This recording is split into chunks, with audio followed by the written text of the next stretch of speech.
So these things aren't discriminating. You've got 10-year-olds, you got 30-year-olds, Hawaii people, Hilton Head vacationers, and you know they're wealthy, so they don't care. Hawaii people. You've got Bahamians, Bahamans. Yep, you got it. Well, let me tell you, Sandals is an all-inclusive resort on the northern coast of Jamaica. So you're flipping the bird to all the southern residents. Oh, yeah, you're flipping the bird to everybody there. East. It's the most poor place in the world. So you're flipping the bird to poor people now. Yeah, it didn't sound right, did it? We need your best local legend conspiracies. The River Rat Man who terrorizes kids who skip stones. Wait. To recap, the River Rat Man. Yeah, like a river rat. But it's a man. Who terrorizes kids for skipping stones.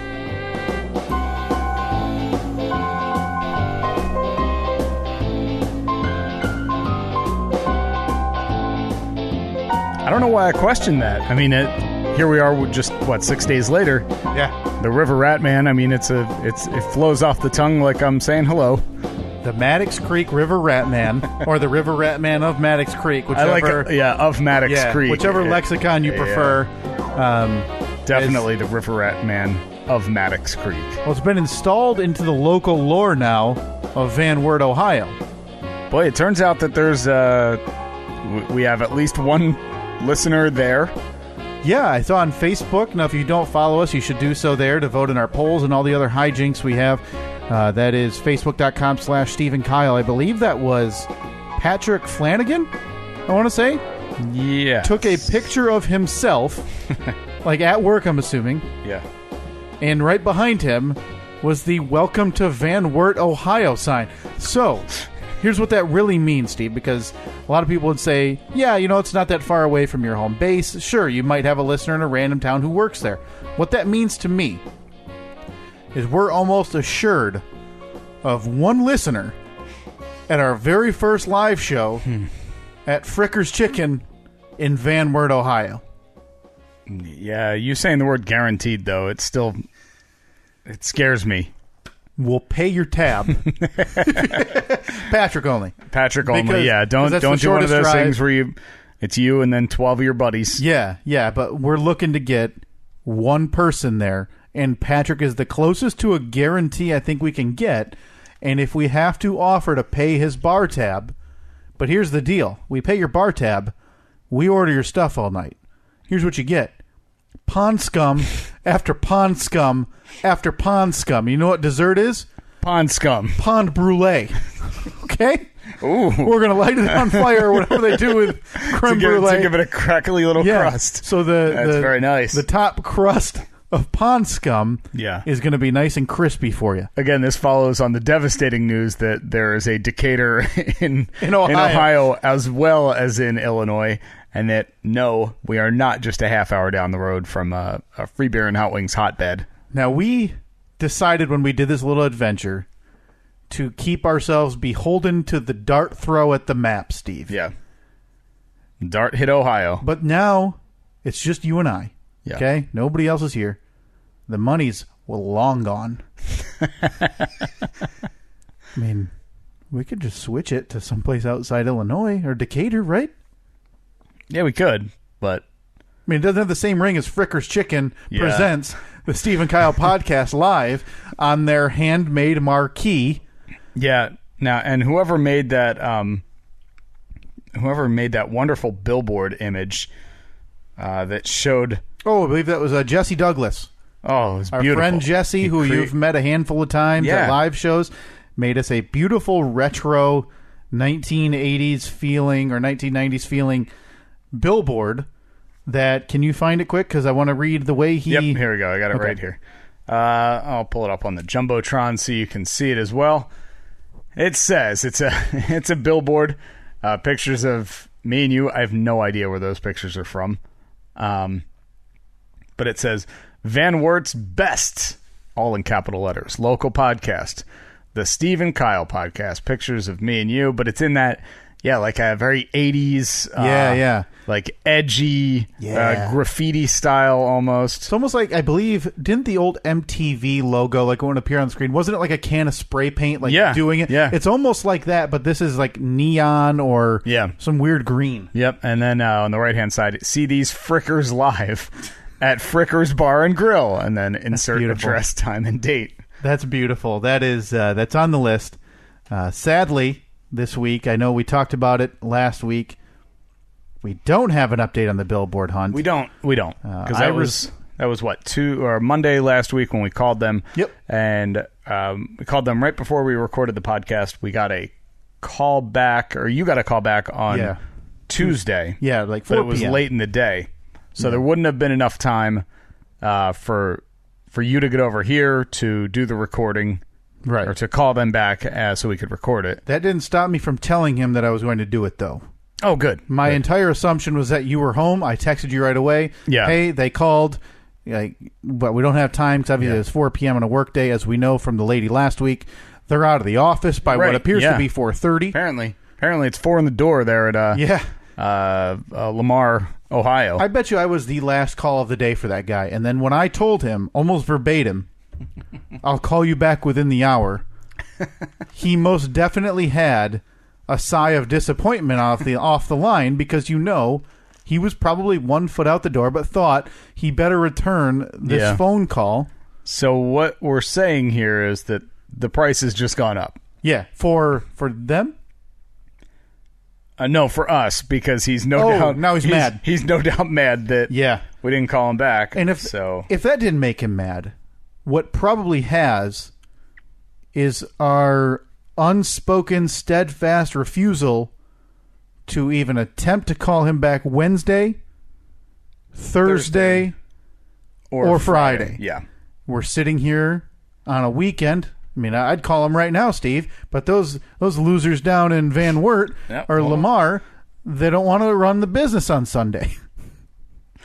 I don't know. I'm not sure if that's exactly it. Those idiots can't get out of bed. They deserve, I'm sure they're very hardworking. They deserve a day off just like anyone else. Well, Sue, or whatever her name was out the door by 3:30 that one day on Monday. Yeah, it was a little disappointing. So, excuse me if I don't have all of the empathy in the world for the billboard salesman. Well, these people are our friends right now, so we have to, until they completely let us down, we have to hope and pray that they get their S together, get into the office at a reasonable hour, and we give them a call. So what's the plan then? Tomorrow?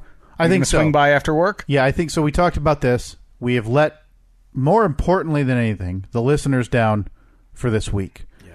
Listeners, dozens who donated money for this idiot idea, and that we promised an update last week.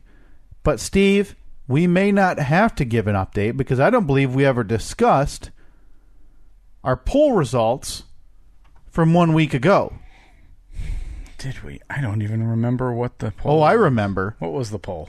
Should we exactly. Go gamble. Gamble there cash. We go. Should we gamble the donated money for our billboard campaign on red or black in a game of roulette? Now I have Twitter open. Okay, I'm going to pull up Facebook right now and so we can compare and contrast. It was a PS. You can only vote if you donated, asking for the honor system. So when I see... Now, this is actually pretty light for one of our polls, so a lot of people did listen. 68 votes on Twitter. 68. Got it. Would the ratio 4-1 surprise you either way? No. 79% on Twitter, Steve, say yes, gamble it. So somewhere around 40-ish people on Twitter. And I know you didn't donate. Maybe a couple of you. But like I said, our total donations were like 20-something. Yeah. So seeing 68 votes and 45 yes votes mean you garbage people want us to lose these... Want us to lose these donations. Now, you forgot to mention, because I'm looking at it right now on Facebook. Or on Facebook, we had the same exact wording of the poll. Yeah. But Facebook lets you put a little image next to your choices. So our choices were yes, gamble it, and then nope, pond scum. Which, so yes, gamble it had a beautiful roll of $100 bills as the image. Yeah. Nope, pond scum had a hand covered in pond scum. Yeah. Yeah, it was a literal handful of pond scum that this guy took a picture of and thankfully pulled up on Google Images. So maybe we had one of those social media switches. Facebook, a bit more of the old guard.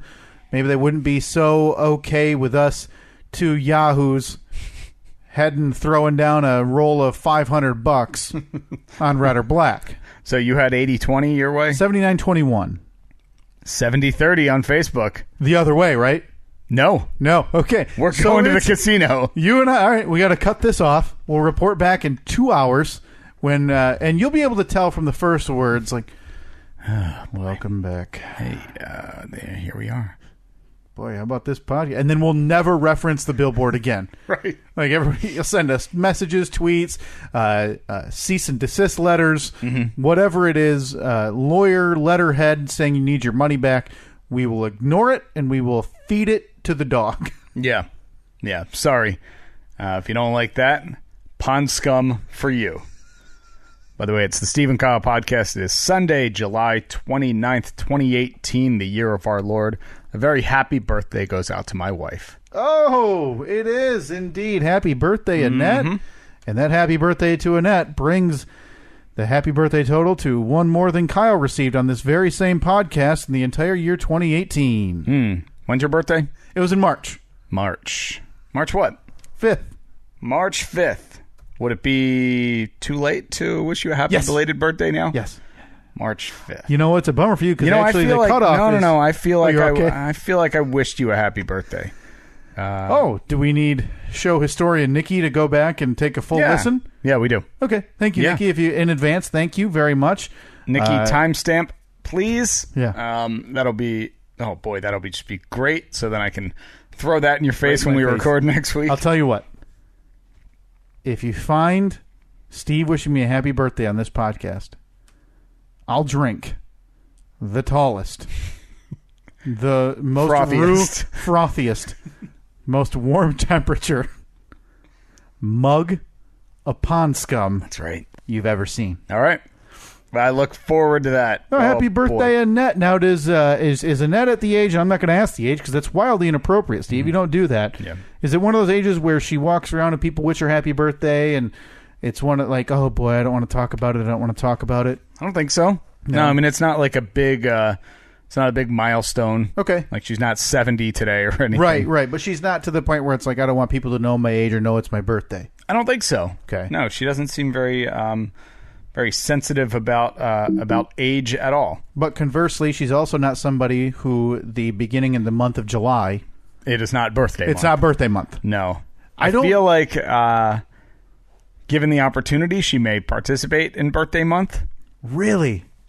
But I don't think, because I've expressed many times my hatred for birthday month, so I feel like I may have knocked it out of her at a soul-crushing blow. So, one of your early dates, you guys are just chatting about life. She used to be this birthday vibrant young lady who would look forward to it year-round because people would pamper her. You're out there on your date. She's already felt obligated to go on it because you were on a game show and you forced her into it. Boy, that's not how it happened. Exactly. I was there. I remember it almost like exactly the way that happened. She was almost obligated to go on a date with you. So you're out on this date. No, still no. You guys get to chat and you're like, oh, when's your birthday? And she says, and you say, God, I don't hate anybody more than when they celebrate their birthday, the whole month or the whole week, whatever. Hell, I barely like celebrating it the day of. And then, no, but it would have gone like, I would have had to ask her when her birthday was, and she would have just said, July. Yeah, right. Then you would have known. Yeah. Yeah. And then, so you very quickly beat it out of her. She knew if she wanted to ride the coattails of this podcast in years' time. This podcast. So 2 years before us recording a podcast, sure, she was already thinking that she had to ride the coattails of it. Obviously, I mean, you're always looking for avenues, and it's, right. We all know the radio thing is, pew, nobody's listening to that nonsense anymore. Mm-mm. So she's thinking maybe this guy will kickstart a podcast and renovate a room in my house in a couple of years.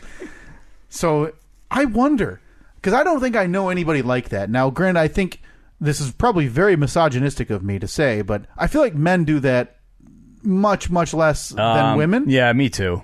And again, sure that I'm probably oblivious to it. I bet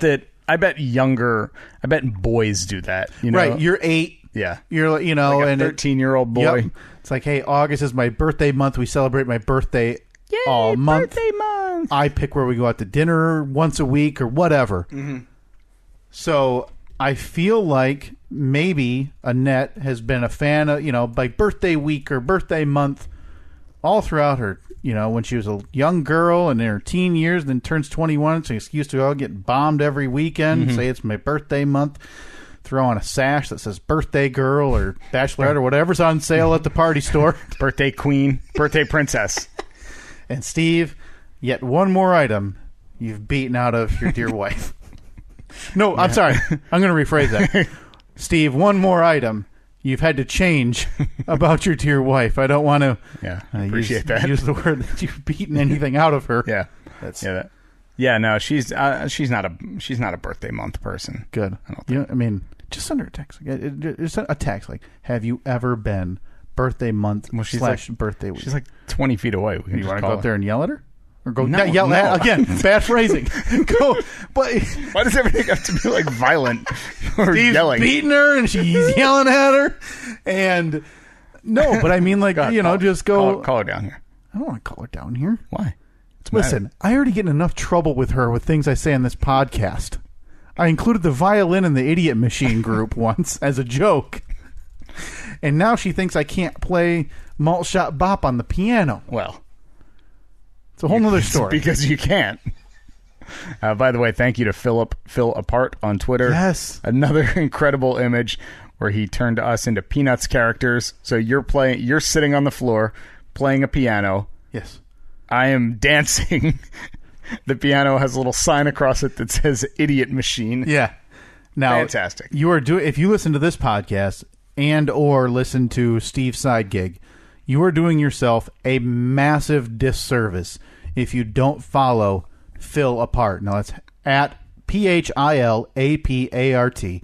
Now this is his total free time. I don't know what Philip does for work. Yeah. Or what he does, but he is an amazing artist who has decided to undertake the mantle of being your side gigs kind of show artist. Yeah, and like in real-time artist. He's like our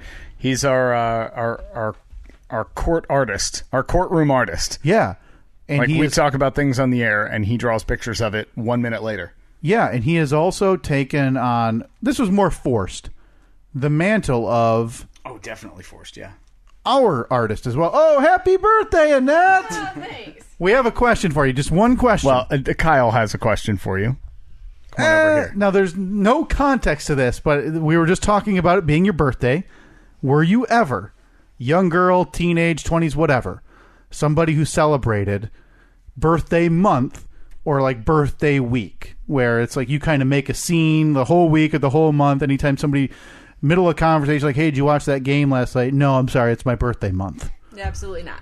Okay. So you are... I didn't know... Turns out I was right. I didn't think you were wrong. Well, then why did we bring her down? I simply asked if you thought she was ever that way, and you maybe beat it out of her. And to which I said, no.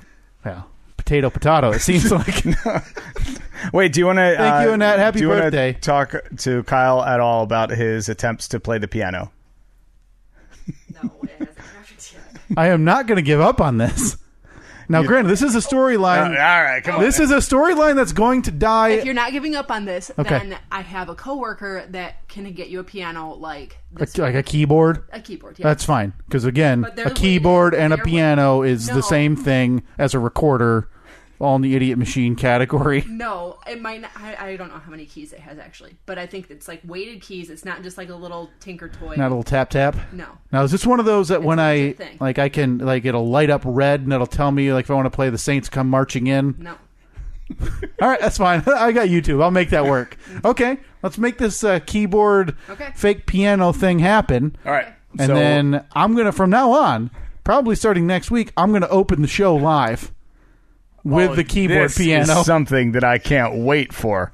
Are we going to set it up down here then? Yeah. Okay. Yeah. No, we can do that. Yeah. Yeah, All right. I mean, it's a keyboard, so you can just bring it over with the rest of your stuff whenever you Oh, can. yeah, and then when you're done with it, you throw it in the garbage like every other keyboard ends up. It's got like a whole bench and like. Oh, it's a whole shebang. Oh, okay. Setup. All right. All right. Stuff, I think. I figured it was just one I slap right here like all the rest. Because, I'm setting it up flip the in bathroom, Casio switch. things. All right. We're going to make this happen. All right. Deal. It's done. Everybody's drinking Pond Scum after this. I promise you. The hottest, tallest glass you can find. And I'm going to be sitting there drinking an ice cold glass of the opposite of Pond Scum. That'd be like 2% milk, I guess. Clean water? Yeah. I don't know. Ice water. Well, everybody who doubts me. Wait, celebrating like a true champ, aren't Yeah. you? Yeah, make everybody look the fool. Now, I forget what we were talking about moments before that. No, but again, happy birthday. Happy birthday to your lovely bride. Yes. That's fantastic. Now, did you... now, Grant, we're recording this on a Sunday. Mm-hmm.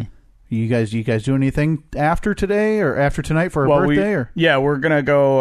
We're going out to dinner and kind of low key. We were camping this weekend. Yeah, and got stranded on a boat. I was thinking about you the whole time, thinking, "Oh man, what if there are sharks circling?" If that's the ocean, tell me you don't have an ounce of fear. Like an ounce, right? No. If that's in the ocean, you run out of gas. I'm all right. Throw a little chum in the water. Well, I wouldn't purposely throw the weakest overboard, try to lighten the load in case so you don't capsize. No, I wouldn't. We talked about the tides last week. Yeah. 1 minute they're in, next thing you know, your boat's swallowed. Yeah, I don't think that's how tides work. Yeah. But yeah, no, I probably wouldn't purposely throw chum in the water. Like, I'd probably start by trying to figure out a way to get into shore. Uh-huh. Yeah. So you wouldn't be worried about the sharks immediately. No. Okay. No, not at all. So you got yourself a little stranded on a lake? Got stranded on a lake. Yeah, that was we were at the local state park about an hour and a half from here, and we took a boat ride across with a bunch of other people, like a pontoon boat ride across, and sat out on the beach on the sand dunes for a long time. Very nice. And drank a whole lot. Did you? As it turns out. Even you? Yeah. Now, I haven't seen you drink it's been a long time. Mm-hmm. Yeah, it's I don't do it a whole lot. It's maybe once a month. You think that's the late 30s catching up to you? I think so. Yeah. Yeah. The older I get, the less interested I am. You walk in the fridge and there's that bottle of Dos Equis. Whew. But look at that bread of water. Yeah. Throw a couple cubes in that. And I might pass out tonight. I'm going to be so happy. That's what I got right here. Yeah. So we headed out went across the lake. The open seas. Boy.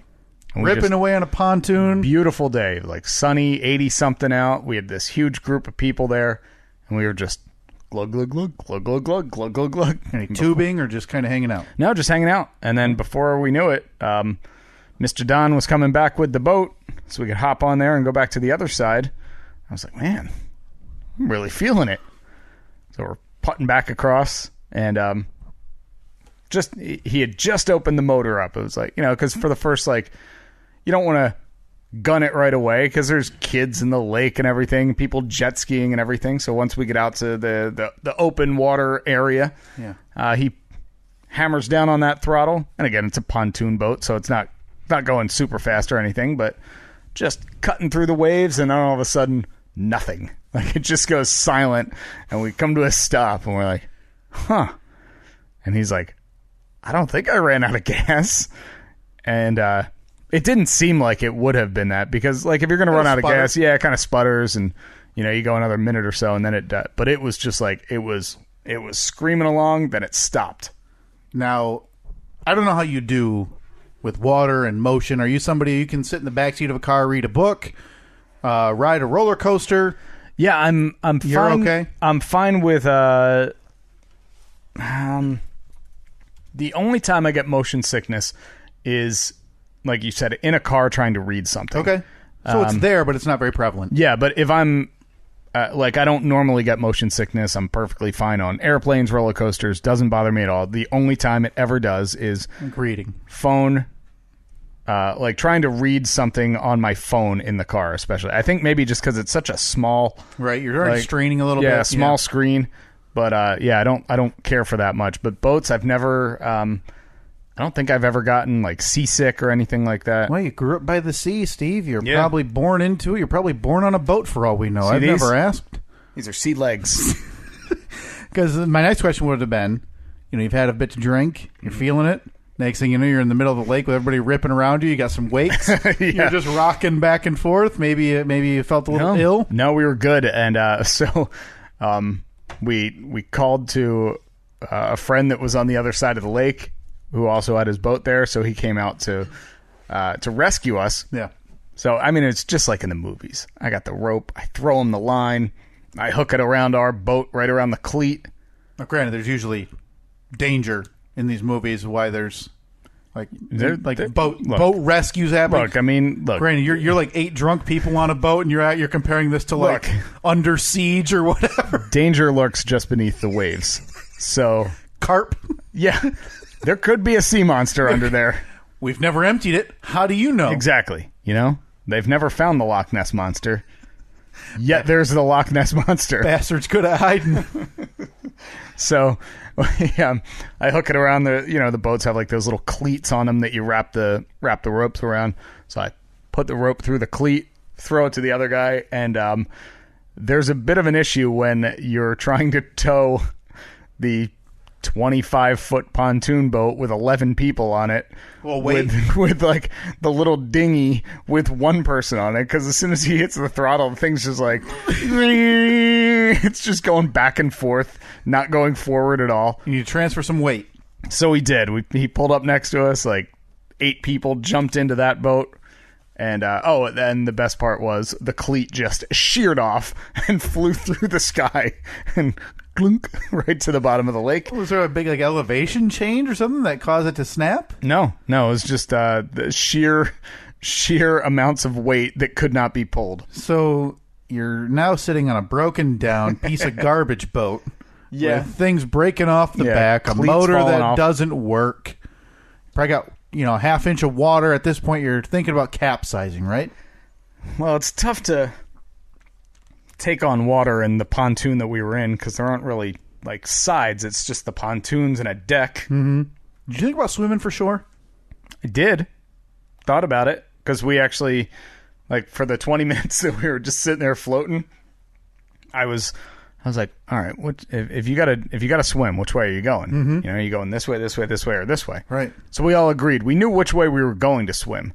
Now, while we would want to swim directly towards where our campsite was, that was the farthest way. So we would have had to swim to the other side and then walk around. But we had it all planned out. Okay. Luckily, our rescue boat got his S together.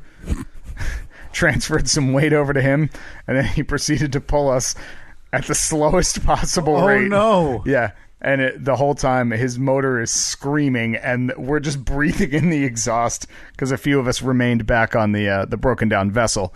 Just in case anything went down. Well, I was trying to wrench on the engine, trying to get it running again. You know what they say too is a good captain goes down with a ship. He goes down with the ship. Yeah. So you were prepared. Maybe.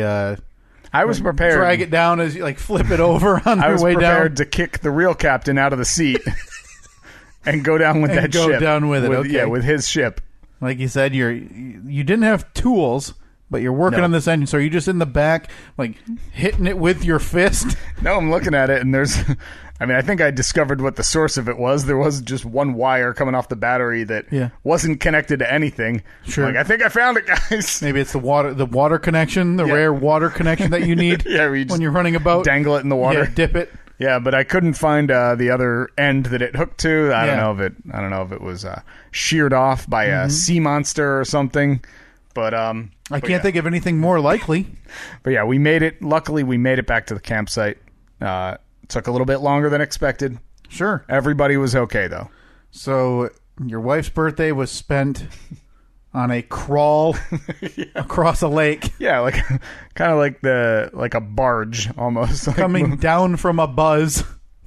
Yeah, oh no, we were still peak intoxication at this point. That was the tip top of the day then. Yeah. Yep. But so today, well, that was the day before her birthday. So it wasn't her birthday. Yeah, exactly. Today is going to be much better Gonna go out to dinner and do lots of fun stuff. Yeah, now your tastes have gotten fancier. I mean, your Thanksgiving had some portion of a lamb.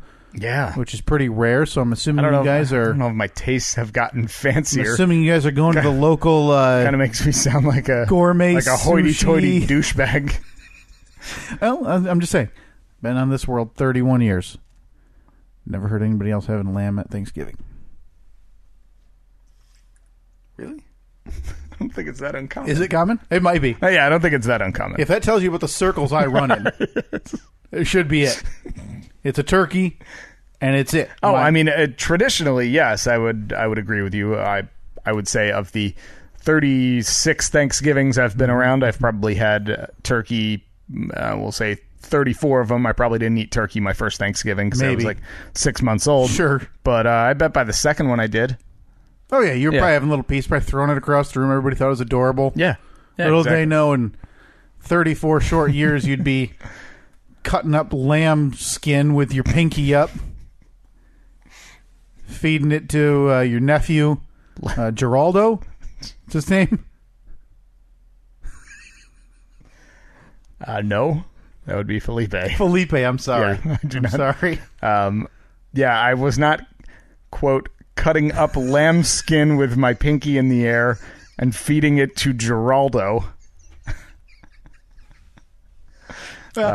No, I think we just ate it. Like, well, listen, I wasn't invited, so how the hell am I supposed You were to know? invited. You told us you were going to bring 9 kinds of corn, I think. No, it was like 3 large baked potatoes. That's right. That was my contribution, nothing more. And you showed up with nothing. Yeah, not even myself, because I didn't go. Right, yeah. Yeah, what was the story there? Was Katie away or something? Katie worked, so you instead did nothing and sat at home by yourself? It's a good question. I don't remember what I did. I told you. Let me tell you. Mm-hmm. The invitation is there. This year? This Thanksgiving. Okay. For you to come to Thanksgiving. That's I don't know where we're doing it. We may be invited somewhere else, in which case this invitation, null and void. Yeah. But if we host Thanksgiving here. Felipe's place? Well, Felipe doesn't have a place yet. He's a baby. I mean, I could see where you'd be confused. Sure. Yeah.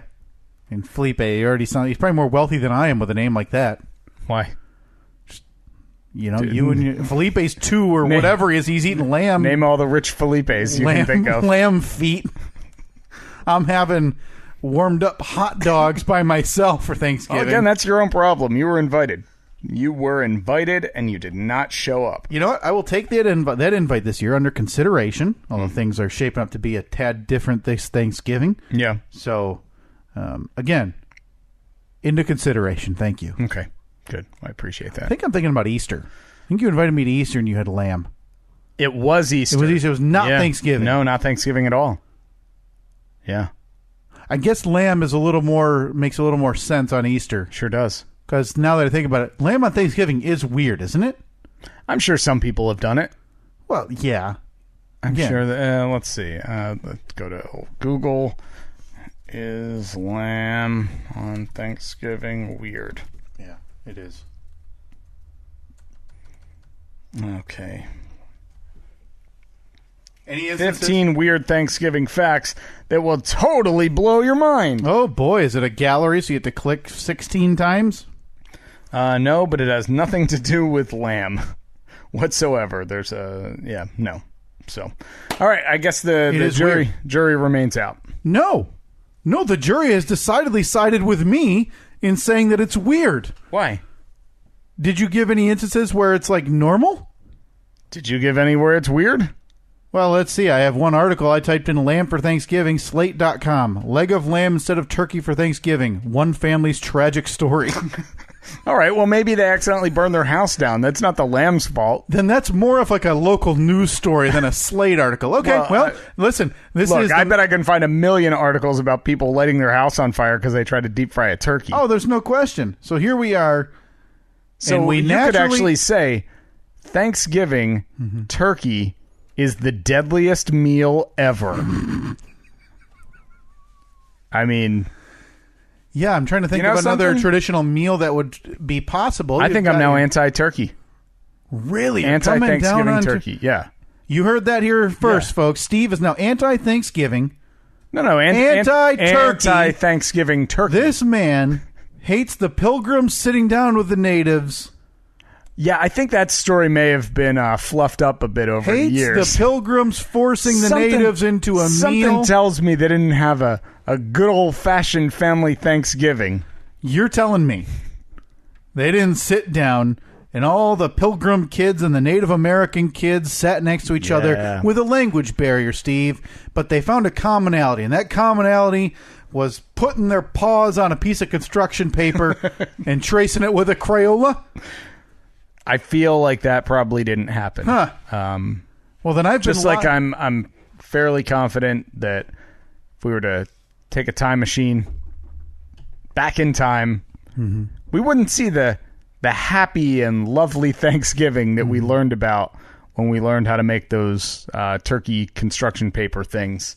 Now, I have seen a lot of picture books in my day, Steve. Now, granted, one not one in many years. Mm-hmm. All indications say you're wrong here.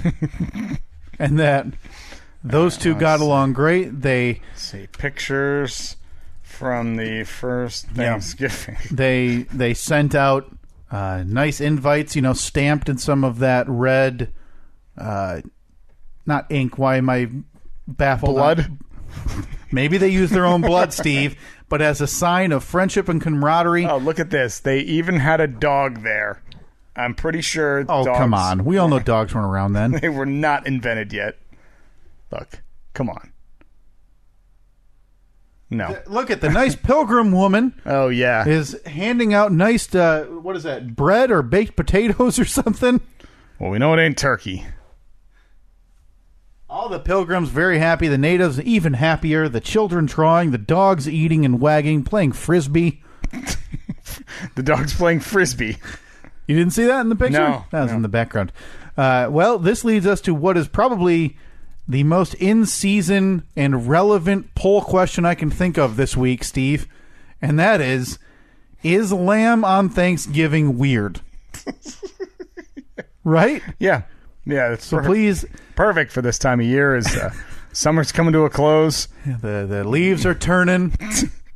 Halloween decorations going up. You're gearing up for the fall feast. Yep, you got your flannel shirts on. You're turning on the old football game, and you're gonna flip over to @Steve and Kyle on Twitter or Facebook.com/Steve here's and another Kyle. picture of the first Thanksgiving. Well, that looks like a scary comic book or something. It looks like people are being impaled on sticks. Yeah, I don't see any dogs playing Frisbee or anything in there. No. That's what it was really like. Maybe there's some similarities we're missing. Now, do you still have that first picture open? No. I feel like I lost it somehow. Like that first Pilgrim's digging something. You think it's either a grave or maybe he's like digging out like a smoke pit for the turkey? No. Mate! That's what happened. Grease fire.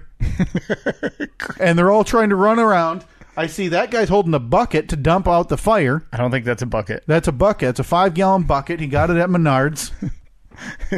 So at the first Thanksgiving, they had Homer buckets and grease fires. Yeah, so that's exactly what happened. There's a grease fire. This guy's trying to dig out the pit to put the fire. On the left, that lady's trying to stop the fire, but the Pilgrim's trying to tell her, no, stop, we're worried about it. And then this native has a bucket from Menards, and he's throwing water on the fire. He doesn't realize it's a grease fire. You can't put water on it, so it's going to get worse. What about this guy here, who's obviously about to hit that Indian with a stick? He's trying to beat the fire down. You can't even see the back of that. That's like one of those big branches with leaves on it. He's trying to of course, knock the fire down. And this one here again was what? The man who's about to impale the guy on the ground? I don't see a guy on the ground. What is he holding there? He's holding his hand. Oh, he's helping him up. It's attached to an arm. He's helping him up. Helping him up. Oh, so he's putting his sword back in the sheath. He fell down on his way running away from the grease fire. Right. And this Pilgrim's helping him up. Mm-hmm. That's an inaccurate representation, and I will refuse to allow it to stand. And that is the Steve and Kyle History of the first Thanksgiving. Oh, man, we kind of gave away the history of the mystery there, didn't we? Yeah, I guess so. But hey, not everything's a mystery. That's a good point. It's a very good point. So, yeah, at Steve and Kyle, Facebook.com/Steve and Kyle. Vote this week. So what was that poll? What was that going to be? Is lamb on Thanksgiving weird? Okay. Oh, baby. This is it. You think this is it? Your ship has finally come in? I'll say this. If this one doesn't go my way, episode 106 is the last episode of this podcast. Because this is... Yep. Okay, so you're not even going to come back I for a farewell episode. Nope. Because if the majority of listeners think having lamb on Thanksgiving is okay, I don't even know who I'm talking to anymore. Okay. All right. Well, I guess we're going to have to find out. I look forward to that poll going up and seeing the votes come pouring in for all the pro-lammers, anti-turkeyers, which I consider myself the founding father of. Again, this podcast is now dividing its listeners into pro-lamb or pro-turkey. Yeah. Yeah. We asked people to donate for a billboard. Mm-hmm. We're dividing you among which food you like to eat once a year. Yep. Welcome in. Boy, this better not be a make the right choice, folks. Make the right choice. Vote early, vote often. This can't be the first episode for anybody. We just spent 20 minutes debating Thanksgiving meat. I know. But we couldn't be further away from Thanksgiving. We're basically half of the year away. Yeah, we would have been closer had we discussed this the week after Thanksgiving. It would have felt more timed correctly than what we're doing right now. That's all right, though. But hey, that just goes to show we plan literally nothing here. Now, you mentioned you were stranded on a lake. Now, this is going to be brief, and I know I say that a lot, and then it ends up becoming long-winded. Sure. I sent you a link, Steve. Yeah. Ties in nicely to what I've expressed concern about a couple of times in the last 8 months to you about. Boy. Yeah. One was you went to, I forget where, somewhere for your honeymoon. Oh, well, let me tell you about that. That was Sandals, Jamaica. It's an all-inclusive resort on the northern coast of Jamaica. Oh, and as you heard during the intro, while Steve was there, he was flipping all of the poor people the bird. It didn't come out right. Didn't come out right. No. So, in a total twist of fate, we updated the shark attack sightings. I believe Nikki posted a plot point. Nikki nailed it with the plot points. We now know all the areas to avoid. Yeah, and I'll tell you what, you're running out of ocean room if you want to go swimming. Well, I mean, this Earth is 2/3 water. Yeah. I think we'll be all right. Stay inland lake. That's what I'm saying. Until they start to migrate. Not river. Listen, these animals have been around thousands of years. At some point, millions of years, they're going to adapt. They're going to become fresh water. Mm-hmm. You're going to be going down, the Mississippi River on a boat tour or whatever, and a big white's going to sneak up next to you and bump you, and next thing you know, you're all chum. So let me ask you, is a big white the slightly smaller great white? No, like a big white shark. Because it's normally like a white, they call them a white shark, Steve, in the shark circles I run in. And if you... I apologize. Yeah, if you really want to get technical, I believe it's the oceanic white tip. All right, there's a good chance that's actually a totally different shark. Looks like it is. The great white... it's called the great white. It's not just a white shark. Well, listen, I've watched a lot of Shark Week specials. So... Kind of an expert.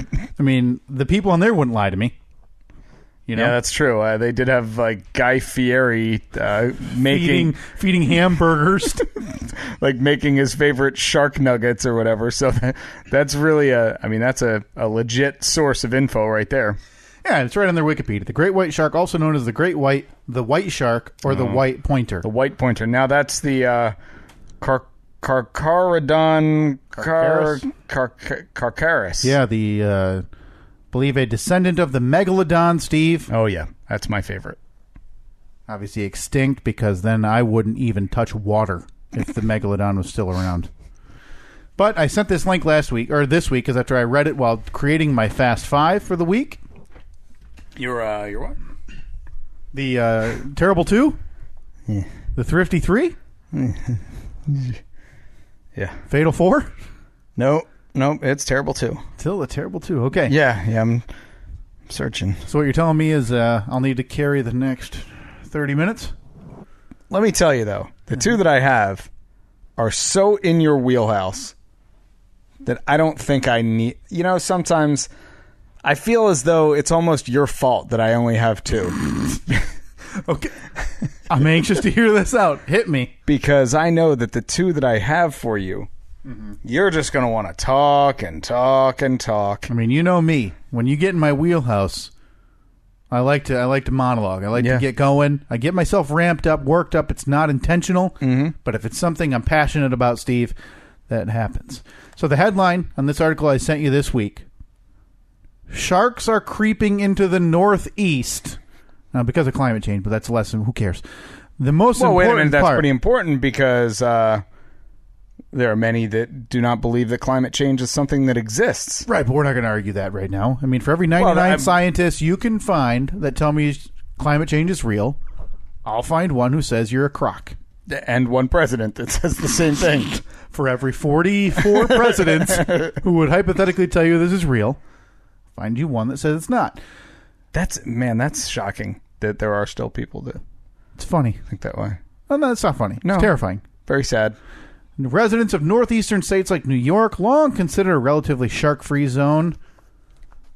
Quote, there's an astounding mass migration of animal life towards the poles. That's Malin Pinsky, an associate professor at Rutgers, so you might as well just throw that in the garbage with a Rutgers degree. Pinsky What's wrong with a Rutgers degree? I mean, just give your community college stamp and move on. All right. Do you even get a diploma for one of those? Diploma? Many friends that went to Rutgers. Oh, God. All in very successful careers. Yeah, pray for them. Go Scarlet Knights. In April, researchers in North Carolina published a paper that documented the northern migration of bull shark nurseries. Now, if you're a shark aficionado, Steve, which I know you are, but for everybody listening, I'll reiterate, bull sharks are in the top 5 of the most aggressive sharks in the world. Of course. Right behind your makos, your tigers, your sands. The bull shark's up there. Let's see. From 2003 and 2011, water temperatures were hovering close to 22 degrees Celsius. 6 juvenile sharks were caught in the area. As temperatures began to rise, bull sharks migrated, established a nursery. Between 2011 and 2016, they found 53. From 6 in 8 years to 53 in 5 years, Steve. Boy, that's quite a jump. So tell me you want to keep going home, jumping willy-nilly into the water after you and your wife put the top up on your sports car you've rented. Yeah, boy, now that I think about it, lamb for Easter, sports rental cars. Lamb for Thanksgiving. Sorry, it was lamb for Thanksgiving. Sports car rentals when you're out on the road. You're really perpetuating this myth that mix that in with the butler or the guard that I got across. Yeah. You're all highfalutin now, right? Yeah, you got me. I rented a car with a top that comes down. One time. The one time. And that's all it takes. Yeah.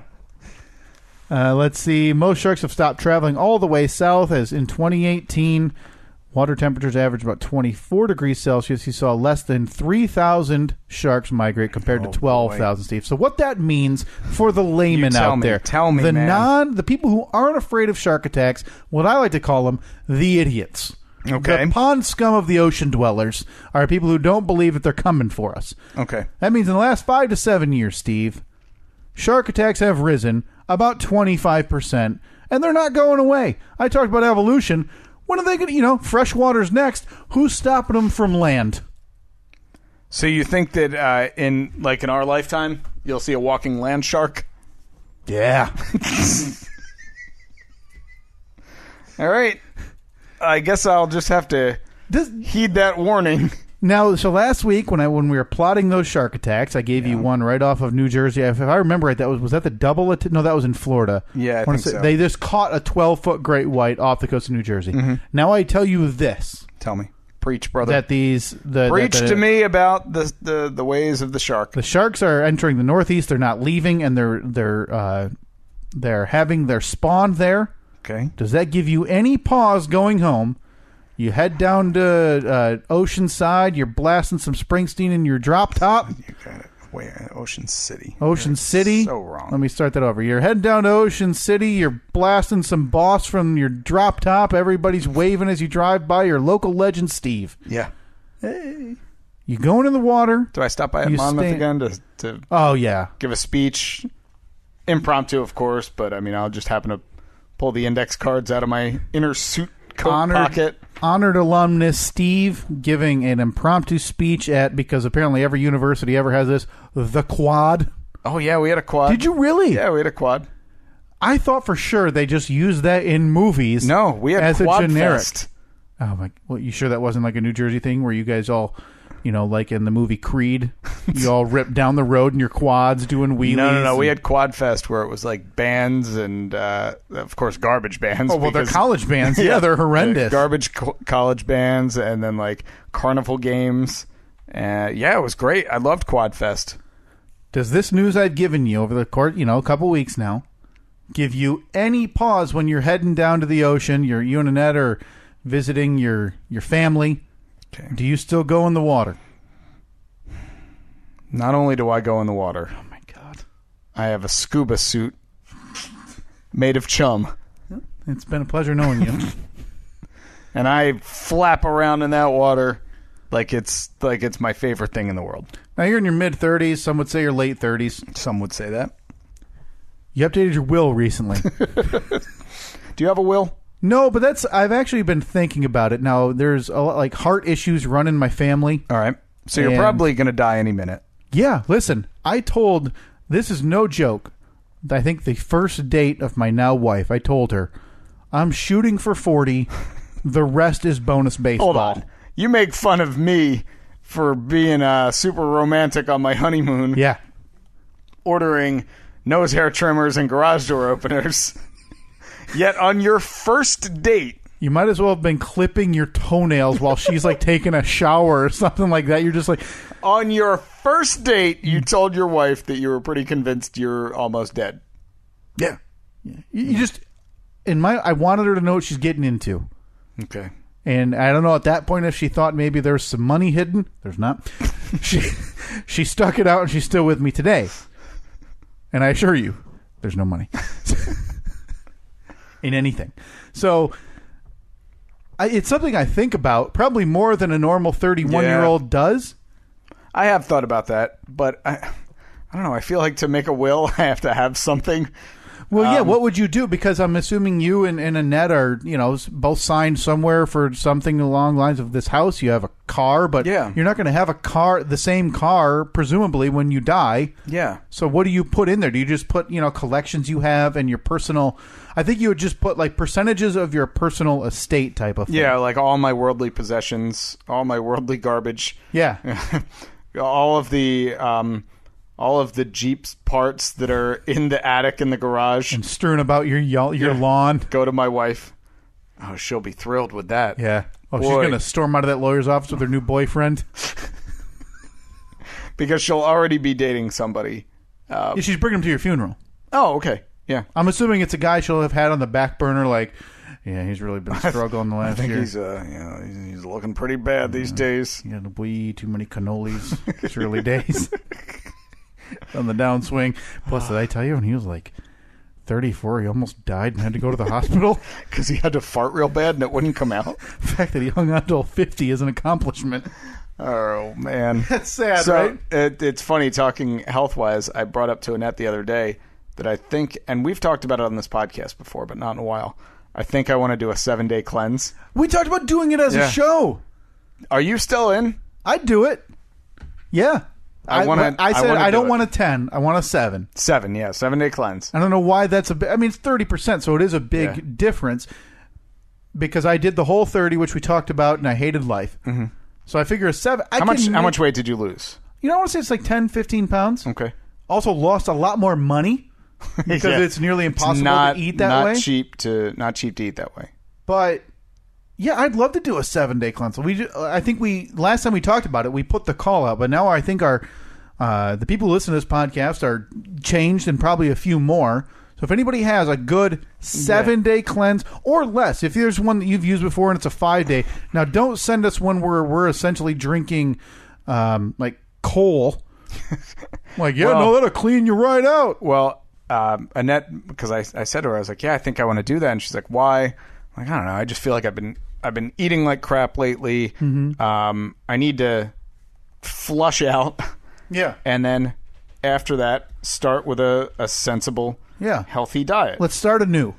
Exactly. But I want to have a good baseline. I want to, like I said, clean myself out. Yeah. So she said, well, what do you think about starting with like just doing a 24-hour cleanse at first? Okay. And then if that goes well, do the 7-day. And I said, absolutely not, because there's no chance that I'm going to like this at all. Right, It's not like I'm going to finish a 1-day cleanse and be like, oh man, refreshed. That was awesome. Yeah. Didn't need a thing. You're still going to be very hungry. Probably going to have some stomach pains. Yep. You're not going to feel any better right then after 24 hours. Boy, my mic's about to fall again. Oh my God. At that point, a 24-hour cleanse is essentially giving yourself an enema. Like you're just cleaning it out quick, getting it over with type of thing. Now Steve is continuing to wrench. Hopefully this leads us to he briefly mentioned off air, and I don't think there's a better time to get into it than right now as he tries to. Oh, that's worse than it was before. No way. I'm watching it lean. That's like a 20-degree angle. Yeah, but I could fit my whole finger into the void earlier. Now, so again, if you have a cleanse, no more than 7 days. Now, again, if there's one that you like that worked 5, whatever, please send it our way. Send what's worked for you to us at Steve and Kyle on Twitter or Facebook.com/Steve and Kyle. And I think it's key that we line it up. So if we both decide to do this, we do it at the same time. Do it at the same time, and we have to do it so like day 7 of the cleanse is the day that we record. Sure. Just to see how miserable we sound. Oh, yeah. Yeah, we're recording 2 days. Yeah. During that span, just to give an update on what our bodies are doing to us. So day 1 will be like, this isn't so bad. I'm vibrant. I feel great. Yeah, colors. Boy, I've drank 3 gallons of lemon cucumber water today, and boy, do I feel great. Can't wait for my kale organic strawberry smoothie for dinner/lunch. Yeah. So, actually, no, I don't think that's even something that we'd be able to have. Probably not. It's usually just like all liquids. Oh, God. Yeah, if there's one out there, I'd love to give it a shot. I think it would be an absolute nightmare. It's going to be terribly unpleasant. But I'm willing to try it. Absolutely. Willing to do it. Now I look forward to it. I was mentioning, you had to put your microphone volume down while you re-wrenched it onto our desk here. Yeah. You mentioned something to me briefly before we started recording about plans, something about an APS 4.0, TBD. Obviously, that stays TBD at this point. Yes. 2023, I believe, is the last update. Yeah, it sounds about right. What is sticking in your craw that you decided to bring up this 5-year out project to me today? I was talking to a friend this weekend, a friend who you know well, our friend Chris, of Wendy and Chris fame. Mm-hmm. And first, he demanded that he be on the podcast one day. We've talked about it. We have talked about it. He's a fellow Springsteen fan. Yeah. So we had talked about doing the Springsteen podcast the night before my wedding, which, not surprisingly, didn't really come to fruition. Yeah. But he had told me, last time I saw him, he said, hey, I'm going to be... he built an outdoor bar in their backyard. He said, yeah, I'm going to be... You ever do concrete countertops? I said, no, never done them before. Always wanted to try, though. It looks really cool. He's like, well, I want to do a concrete countertop for my outdoor bar. You got to give me a hand. I'm like, definitely, I'm in. Let me know when you're going to do it. So, like, you build the form out of wood, and then you mix up concrete, and you put some stain in it, and then you pour it into the form, let it dry for a couple days, and then you crack the form off of it, and then you got a countertop made out of concrete. All right. And slap it onto the bar. Don't you got some rough edges though? Can you sand that down? Yeah. What do you do? Yeah, you sand it. Right. But I mean, as long as the form is pretty much smooth, you use a special kind of wood that's like really, really smooth. Yeah. And it comes out pretty smooth as long as you mix the concrete nice and like get all the lumps out of it, all the chunks out of it. Mm-hmm. Just mix it really well. And then he said, "Hey, so what's the plan for your studio? How's that coming along?" I said, "I haven't even started it yet. I'm thinking sometime soon I'm at least going to come up with the plan, the layout, figure out how we want it to go. 5 years from now. Chris might be dead. Chris could be dead, yeah. Who knows? Older than us, drinks a lot of whiskey. Does drink a lot of whiskey. Boy, does he drink a lot of whiskey. Older than us, a lot of whiskey. I watched him drink a lot of whiskey this weekend. And again, you went to the hospital for a tummy ache. So, Chris, I feel like rest in peace. More sensitive. We've had more sensitive to that, especially. Well, I mean, what did they diagnose you with when you left? I had acute belly aches. And it's not acute, ACCUTE. It's A space cute space belly ache. Did they give you like some Pepto with a sippy straw? So this is what most grown-ups do? Does your belly hurt? No. The doctor and the people there at the hospital, one of them who was your wife, did not say, "Is your belly okay?" They didn't try to rub it? They did not. They gave me actual drugs. They didn't try to give you like a chocolate milk to calm you down and soothe your stomach? No, and they didn't call it moo juice either.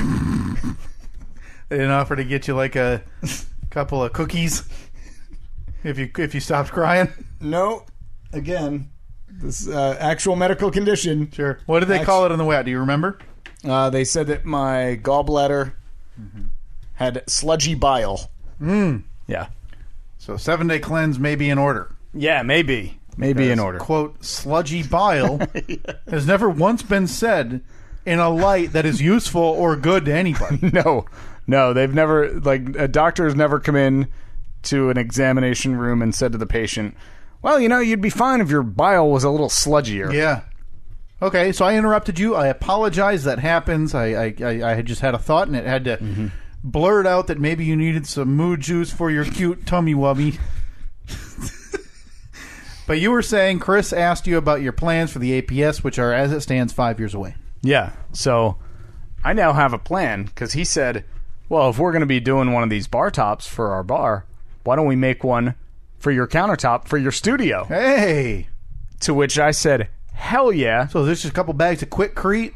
Yeah, I mean, a little... form? Yeah, there's some... I think you're supposed to use... you have to use a different kind of concrete that is, like, more fine, so it doesn't get all... Get rid of all the it doesn't get all clumpy. Okay. So the aggregate is a little bit smaller, as those in the biz say. So we'll do it. We're going to do this when... because I'm in, and I'm going to help Chris build his bar concrete. You're in. Oh, I'm absolutely in. Listen, I told you, I've been doing DIY to prepare myself for APS 4.0 to be useful.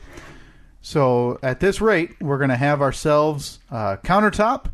Okay. And then in 5 years, we're going to have a 5-year aged countertop to put in the APS 4.0. I don't know about 5 years.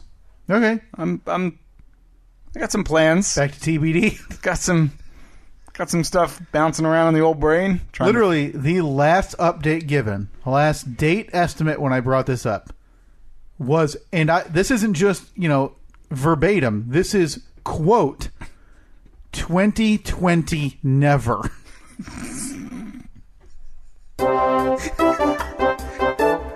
Yeah. Breaking. Live from the Steve and Kyle podcast studio, Steve with the breaking news update. APS 4.0 coming. I feel like I burned too much time. Maybe I need to talk before it gives. It doesn't help that I literally don't know the time between those two, so it's all a guess. Yeah, neither do I. Okay, let's try it again. Live from the Steve and Kyle podcast studio, Steve with the studio update. I think it needs to be the Steve and Kyle podcast news information center. Okay, is there a nice acronym for that? The NIC. The Steve and Kyle podcast NIC. But that's what we call it off the air. Yeah, not on air because we're professionals. Right. Okay. Live from the Steve and Kyle podcast news information center, Steve with an update. World news information. World news, yeah. So WNIC. Oh, no. No, my microphone's having Steve-itis. Well, mine's doing just fine over here. Sure, you've had to move it 2 times today. Mm-hmm. Okay. Live from the Steve and Kyle Podcast World News Information Center, Steve with a studio update. You drew out world a little too. World too much? You want me to tighten that up? World news. So it's the world. Well, because a part of it is you want to put some emphasis to let everybody know we're not some chintzy operation, right? That's a good point. But I can tighten it up because I know we are tight on time in terms of this recording. Yeah, that's true. World News Information Center. Okay. Live from the Steve and Kyle Podcast Studios World News Information Center, Steve with a studio update. Kyle, APS 4.0 coming winter. Boy, I dragged out the word world. You might as well have put a 3-second silence in between each of your words. Well, have you seen now? Does it have a time bar for you? No, it shows here. Like it shows. Watch. See how it's turning blue? Okay. Yeah. All right. Let's see where it. Yeah. So you can have an estimate. Now I've nailed it because that's called news sting. So right around the N. Okay, that's what you need to hit. Now this is much harder for you than me. Got this. So we're looking. This is again all done for an announcement on an update for APS 4.0. Okay. Ready? Yeah. Live from the Steve and Kyle Podcast Studios World News Information Center, Steve with a studio update. APS 4.0 coming winter 2018. Oh! Big news today. /19. Well, yeah, obviously it's a longer process. Yeah. Oh, man, well, that's exciting. Yeah, I think plans are underway. It's going to be started sometime in the fall. Okay. Hopefully completed sometime in the fall. Well, possibly winter. Yeah, at that point, there's no rush. That's right? why I said /19. Yeah, I never know. Winter technically goes into like April. Now, we've talked about this in terms of what was done at the last house, involvement-wise, scope-wise. How does it compare? About the same. About the same. Yeah, I mean, square footage is a bit bigger, but I think that the amount of work will be roughly the same. Now, we've talked off-air a lot about some minute changes we'd make if we had the opportunity again, and in this perfect world, we do have the opportunity again. And now, in your mind, one of these things is possibly a concrete tabletop for us. Yeah. How cool would that be? That'd be very nice. You said you mix a little stain in that? Yeah, they get like this, I think it's like a powdered stain that you put in there, and then but you don't mix it in completely, so that way when it pours out, you kind of get like these like trippy designs through it. Yeah. Yeah, I'm definitely. That sounds great. Sounds real nice. Whew. As soon as we get the merch store, the money's going to start flooding in. Yeah, project will be paid for itself. Rip people off for T-shirts. $30 a tee. It's probably not going to be much less. I think it will be, wouldn't it? I don't even want to hypothesize, but I'm thinking based on shirt prices I've seen on those sites, it's closer to 20. Yeah, they're usually a little bit more. Well, they include the shipping. I ordered one, my Kick the Ballistics T-shirt that Philip designed. I think was like $27 or $28 after shipping, delivered. Yeah. Okay. Which wasn't bad. Yeah, we'll see. Yeah, and again, I think that's something we can determine too, and when we can figure out. Yeah, how much. But we have to jack the profit margins way up. Well, because the studio does not pay for itself. Exactly. Now, granted, you were able to use that, and it's the only reason your last house sold. I believe that's what has been written and reported after the fact. Was hey, we didn't want to pay for this sewer hookup, but how do you turn down a pre-designed podcast studio? Yeah, you don't. The new owners, they've thanked us. They've sent us letters, numerous letters. They've sent us recorded letters from the podcast studio saying how much they love it there. It's beautiful. Beautiful. Yeah. Okay, well, that's exciting. So maybe this fall, winter, start getting updates on that. Like last time, try to do a somewhat regular video series posted on our YouTube channel, which I know you tweeted about this past week. Follow us along there as APS 4.0. Yeah, I think that took us from 44 to 48 subscribers. Yeah, it did. Crushed it. Crushed it. The YouTube channel's taken off. Yeah, I just like, because we never talk about it. And it's just there. And it's it just nice automatically gets uploaded to YouTube each week. So every couple weeks, I'll log into it just to make sure that the most recent episodes have all uploaded right.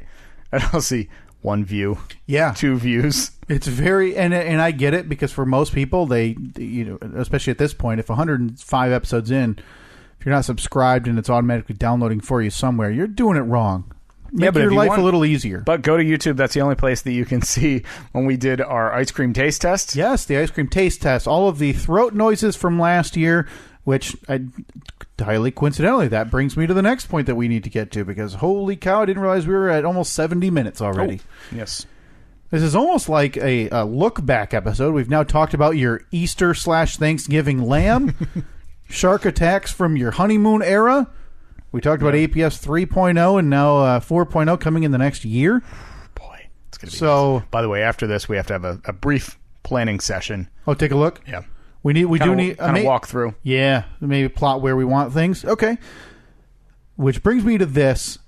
Now, I don't know how many new listeners we have, but if you've tuned in the last 6 or 7 months, you missed out on the Steve 16. Now, this is over the course of the first, I think it was 16 months or so, 16 to 18 months, Steve's throat and body betrayed him on a somewhat regular basis. All related to my space cute space belly ache. Okay, so it's your cute bellyache issues would cause your body to betray you in such a way that would vocalize into my ears, and occasionally you could hear it live on the podcast. For most instances, I would put a little timestamp on my notes, go back, pull it for later. Yep.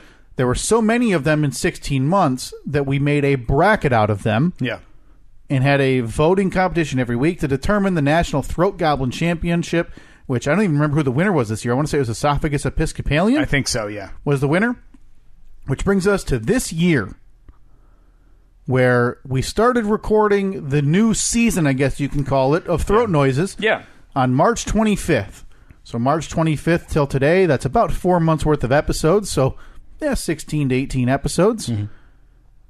I spent some time this weekend, Steve, to get us caught up. All right. More importantly, me caught up, because seeing this... Where are we at? What do we got? We have 24 throat noises for 24. comparison's sake. All right, so that's roughly 1.5 per episode. Yes. For comparison's sake, the first 16 to 18 months, we had 20 total, and we cut 4. Now, you have to assume that there were probably a few early on that we probably acknowledged but didn't pull. Sure. I bet that there were a bunch of them that just, for whatever, or there were probably some where we said, "Oh, did you hear that?" And then you go back and you couldn't hear anything. Yep. But not this year. 24 timestamps I had written down. 24 throat noises I've pulled in 4 months, which puts us well on pace for the National Throat Goblin Championship 2019 to include 64 teams. Yeah, because if I keep going at this rate, we'll do another 24 and another 48 in the next 8 months. Unbelievable. So we'll have 72. We'll have to scale it back. Well, it should work out perfect, because we need them. We really need them in by, if we do 64, we need them by January. We have to start this in earnest mid to late February just to get done in time. 16 was already a nightmare to do. Well, we're not going to do it that way this year. Good. We're going to make it, you hear it on the podcast, that's it. Vote on social media. We're not going to post the YouTube videos. Okay. Unless there's a way to post audio links by that time on Twitter or Facebook. Not going to happen. Right. This is all you're getting. So we are well on pace. So I spent some time this weekend, a few extra minutes, and I sent you, Steve, a couple of previews. Yeah, and now I have preview, I have preview B, and then I have reaction. So preview, if you just want to open the first preview, this is what we are shaping up to look at. Now, granted, it's going to be, you'll understand, a little hard to understand right now, but the early field full of real juggernauts for 2019, Steve. No, right. And did that you hear that? Another one. That's the second one. I marked one that we didn't mention. That worked out so perfectly because I hit play, but I didn't have the speaker turned up. So my insides decided, I'm not going to betray you. I'm going to jump out so there's not dead air. Oh, man. Incredible. Okay. So this is the preview for the next year's field.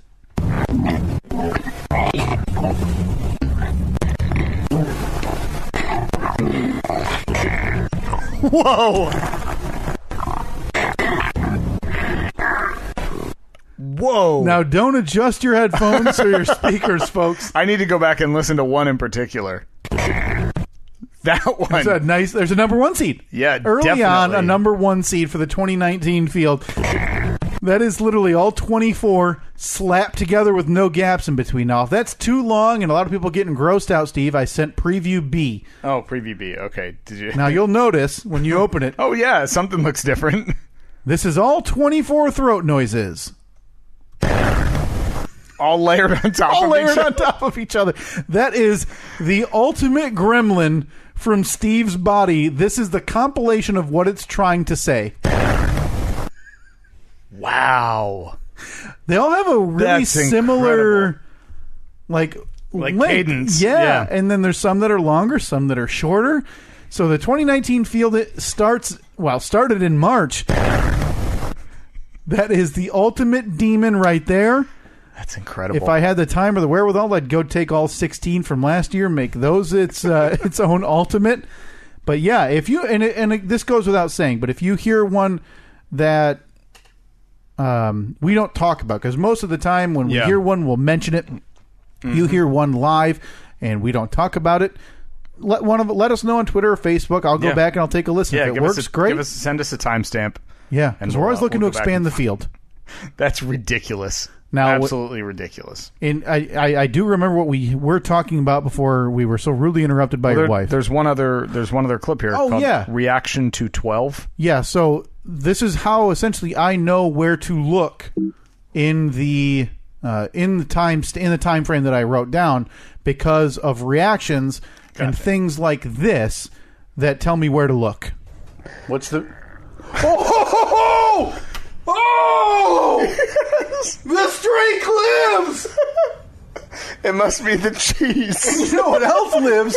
The bullfrog in your chest that just pushed up through your larynx and out your mouth. Holy cow, was that tremendous. The crazy thing about that one is we both had time to react to it while it was still happening. Oh, man. That noise there at the beginning, what's the... That's a one seat. That's not boosted. That's not boosted. That's the actual audio that went down the line on the podcast. Everybody listening. What's the... So that's how I know what I'm looking for. So if you don't hear something like that, now they're always not going to be that large, but when you hear something like that in your headphones when you're having a conversation, it causes an outburst. You have to stop. So if you don't hear anything along those lines, please let us know. Wow. And I'll try to go ahead and pull that now. The Steve 16 2018, that is in the idea. That's one of the merch store ideas that we've had. Want to put that bracket on a shirt, have people walking around with that bracket and that logo that Zach so generously made for us on it, so you can show your support for the National Throat Goblin Champion of 2018. That one is just... I gotta listen to that one more time. Oh no, where'd it go? Why is it not working? Well, if you're so compelled, you might as well play the whole shebang one more time, so people can start picking out their early favorites. What's the? Oh, that one. All right, let's give you a preview once again. All 24 of them.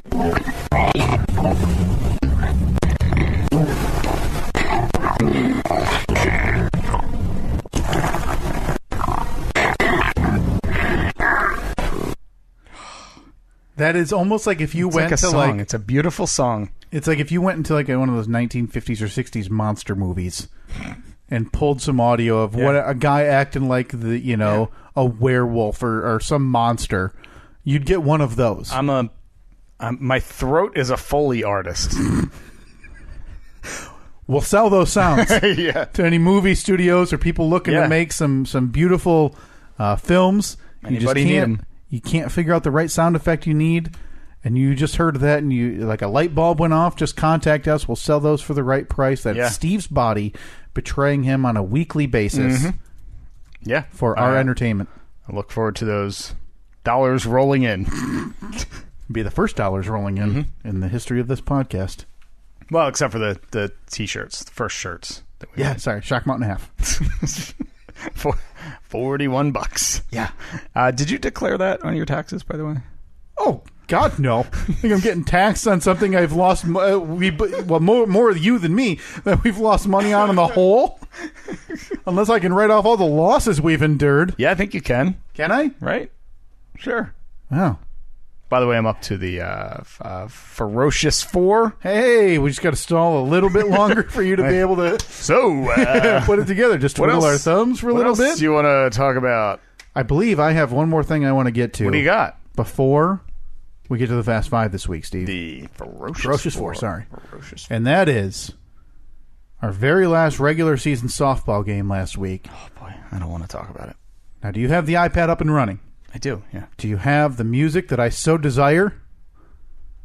I don't know. I mean, this is a documentary in the making, Steve. Oh, of course I do. Of course I do. Boy, this is like your news. Course. I do. What if I told you that an Achilles injury wasn't the end of a softball career? Tell me more. That the end of an Achilles could be the start of something beautiful. That 1 year later, he'll return to the field with almost zero fanfare. Almost. That after 9 games and constant singles, he needed a new goal. That goal was to touch second base. That 10 games in, a repaired Achilles led him to 2 doubles. ESPN Films proudly presents Kyle Softball? It's a pretty weak title. Well, I heard the downswing of the last note. I was going to go with Softball Star. I didn't want to go longer than the music. It ruins the ad. So you just chose Kyle Softball. And I'm going to have to debate your... 2 doubles in the 10th regular season game of the year in the most triumphant moment for Team Remax this season. Your claim the of team 2 rushes doubles. the field as I'm jumping up and down on second base. What? They're high-fiving me. I felt somebody smack my butt. I'm just getting lifted up on shoulders. They're trying to carry me off the field with a trophy in my hand. I finally tell them, hey, guys, I'm the leadoff batter. I've got to stand here for a while. Guys, the game's not over yet.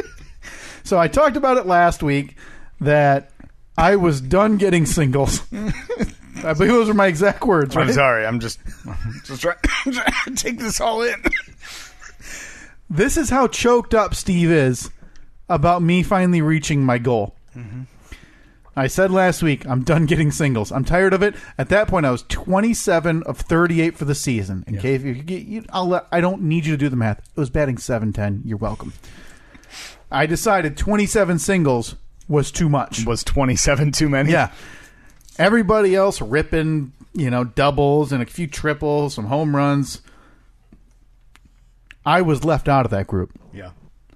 Until this week, where, in danger of having to forfeit the game before it begins, because everybody's running late, we had our skipper / pitcher, Seinel and Ryan Young, running late. Had shortstop running late. One guy who had already not showed up this season, no one answering. We're at like 6 people 3 minutes for game time, and we literally can't start the game. So we've got contingency plans if 1 or 2 more show up. We figure it out. The team is all in favor of me batting leadoff. Right. Yeah. Which I appreciated everybody's sentiment, because when the skipper showed up, he was adamantly opposed to me batting leadoff. Yeah, but we stood by you. The players got together, held a team vote, nearly fired the manager. I had to call the dogs off. They're all like, they're starting, there's a chant like, get him out. Like, they wanted to fire the skipper. And I said, whoa, guys, calm down. This has to be a democracy. We can't, carry the monarch out on a pitchfork and burn him alive. Let's let the man speak. Carry the monarch on a pitchfork. So That's weird. I must not have been the there team for the votes, and vote. it's unanimous. There's hands raised. Everybody, a couple people walked forward and said, "I am Kyle." So it was like It was just like Spartacus. like in Rudy when everybody walked in and put their jerseys down on Dan Devine's desk. Yeah, well, no, said, I was thinking more like Spartacus where I'm a slave. Yeah, that is offensive on many levels. No, the movie Spartacus, they were all slaves. And Right. I'm just comparing it to the reign of softball. Oh, yeah, of course. So it's fine. You sure have been shackled for this whole season. Shackled by an Achilles injury. Thanks, Steve, for bringing that up and reminding everybody. 1 year Shackled removed by a prosthetic boot. 1 year removed from a devastating Achilles injury that most, according to some doctors, never walk again from. Yeah. Who are these doctors? For every 99 doctors you find that say Achilles injuries are recoverable, I'll find you one who says they're not. All right. And you said some, so that means at least two. So you surveyed 200 doctors. I'll find you two who said they're not recoverable, Steve. Okay. So the team votes, and I'm going to end up betting leadoff, which I was much more terrified about than I should have been, because what we found out after recording last week is apparently the area we play softball in is incapable of doing anything correctly. I received like 5 emails last week with tournament brackets that had our name in 4 slots. Meaning we had 4 games this week? Well, no, because I think they wanted to send out a bracket, but when you still have games to play, you can't tell people what tournament seed they're going to be. Yeah. So we could have been this seed, this seed, this seed, or this seed. So it was a waste to send out. And then another person sent out another bracket that had us in 3 spots. Okay. And then the day before the game, I get an email, hey, we're having trouble doing the seeding. This is the bracket. Okay. Telling us our last game did not matter. So our Wednesday night game could not have mattered less.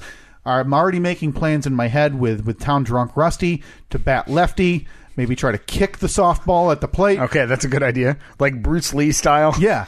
Yeah, and or like you'll do a bicycle kick. Yeah, right. On your swing, a gymnastics type swing. So we, like I said, people are arriving late. This game doesn't matter. I vote myself as leadoff. The team agrees. I go up there, and true to my word,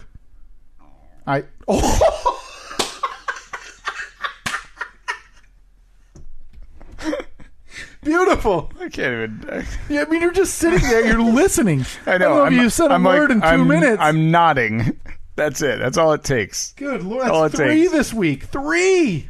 The record is 3. You've still got some time if you want to beat 27? 27 if I can find all of them. So I go out there, and true to my word, Steve, I slap I'll call it a hard grounder. Some would call it a grounder. Hard ground ball to shortstop, I believe. And I'm charging down the line at first. I see the ball coming, and it goes off the first baseman's glove. Mm-hmm. Didn't matter to me anyway. I was charging so hard, I took like a 4-foot wide turn around first. You were nearly in the outfield grass. And I'm sprinting towards second. And I'm standing up at second, but I didn't stop at second. So you got greedy. Because I rounded second on the same turn, and I'm staring down third. So at this point, you're trying to stretch an error. And out, yeah. Yeah. And an E6. Into a triple. Into a triple. Yeah. Okay. And the record books will show an out. But let the record books also show by a hair. No, they don't show that. It's pretty cut and dry. We're going to asterisk this one. It was... I think I slid, and there was a plume of dust, and this home plate umpire comes running down the line, and he's trying to move the dust away from my slide to see where the glove is and where my foot is. Yeah. So I think his vision was obstructed, and he calls me out at third, Steve, and the team nearly riots. No, I think the team laughed because here, let's go back to when I was rounding second. You want to go back to that one? Back to reality. I'll give you that. You did hit a ground ball to the shortstop. Mm-hmm. Thank you. You ran to first. The shortstop's throw was not on target. Hit off the first baseman's glove, as you said. Yeah. And rolled about, 10, 12 feet to the fence. Sure. But by that point, you were well on your way to second. Yeah, I was not stopping. And if you had stopped at second, you would have achieved the goal, achieved the dream with your, and I do this in heavy air quotes, double. Okay, first of all, we agreed weeks ago that if you reach base, that's why I did air quotes. Yeah, air quotes. Feels like the air quotes are minimizing me getting the double. Well, no, not at all. I mean, I'm giving you all the credit in the world that you got a double. Okay. Well, I mean, it doesn't feel like credit, especially the way you're saying it, and with the air quotes. I'm saying it exactly the way as I'm saying every other word. One more time. Yeah, you got a double. No, you're right. That time really hit. It does sound like the rest of the stuff you're saying. Yeah. So all of us were on the bench. We're excited for you. We're like, he finally did it. What the hell is he doing? And then you rounded second as the first baseman is holding the ball. He's a couple steps back towards the pitch, like he was going to walk over and basically hand it to the pitcher. Then he saw that you had gotten on your horse, headed to third, and I swear the third baseman had the ball as you were passing by the shortstop. I was out by 4 feet. And that's being generous. He had the ball, and I remember as soon as I saw him catch the ball, I did like that move where I try to, jump up and backwards and hope he dives at me with the glove and misses, and I go around him. Do a little sidestep around him. This time did not happen. No, it didn't. So I was out at third, but that does not. That goes in the book as a double, not a double. That goes in the book as a double and a base running error. That's how it would get scored in a Major League Baseball game? I don't think it would. That's how it works. I mean, if we're going to exclude the first error. Right, which is kind of...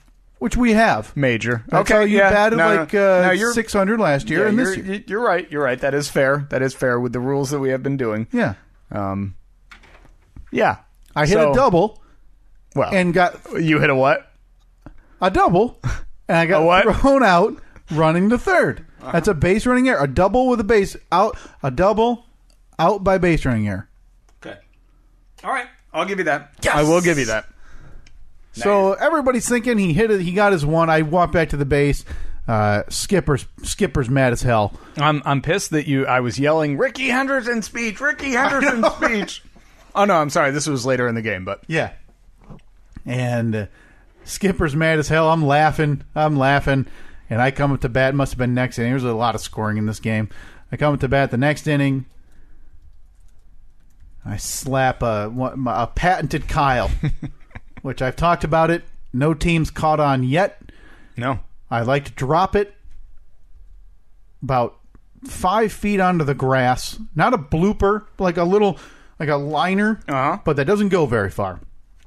This one went a little too far. Yeah. And it went to the point where the left center fielder almost caught it, but it went under his glove. Yeah. Second base standing up, Steve. Standing up. Second double of the day. Some would call it the first. I call it the second double of the day. And I yelled to you. I said, Ricky Henderson speech. I don't think you heard me. I didn't hear you. I was too excited. Luke Rock was the symbol of great base stealing. But today, I'm the greatest of all time. Thank you. If you had done that and then picked up the bag and walked away and walked off the field and to your car, that's it. That would have been the greatest thing I'd ever seen. Yeah. But my goodness, what a feeling. I'd never been there. Mm-hmm. Second base on my own volition. It's like you're standing on a mountaintop, looking down at all the scum below you. Man, it had been weeks brewing. I had mentioned it 3 weeks ago or 2 weeks ago that I said, that's it. I'm hunting doubles now. So every at bat 2 weeks ago, I'm rounding for. It didn't matter with the ball. That's why your nickname. First. That's why your nickname was Double or Nothing. Yeah, because I'm rounding first, and I see one of my idiot teammates stops at second. Can't run. He's already there. So a double's taken from me, and this is all about my glory. And I feel like they all knew, but I was able to achieve it this past week, and 3 for 5. But you know what? My messing around those last few at bats, I went 3 for 5 this week, Steve. Yeah. Which you're not going to believe this, dropped my batting average Did it really? to 697. Oh, no. Just below 700. The hunt for 700 continues. Do we have to do the math?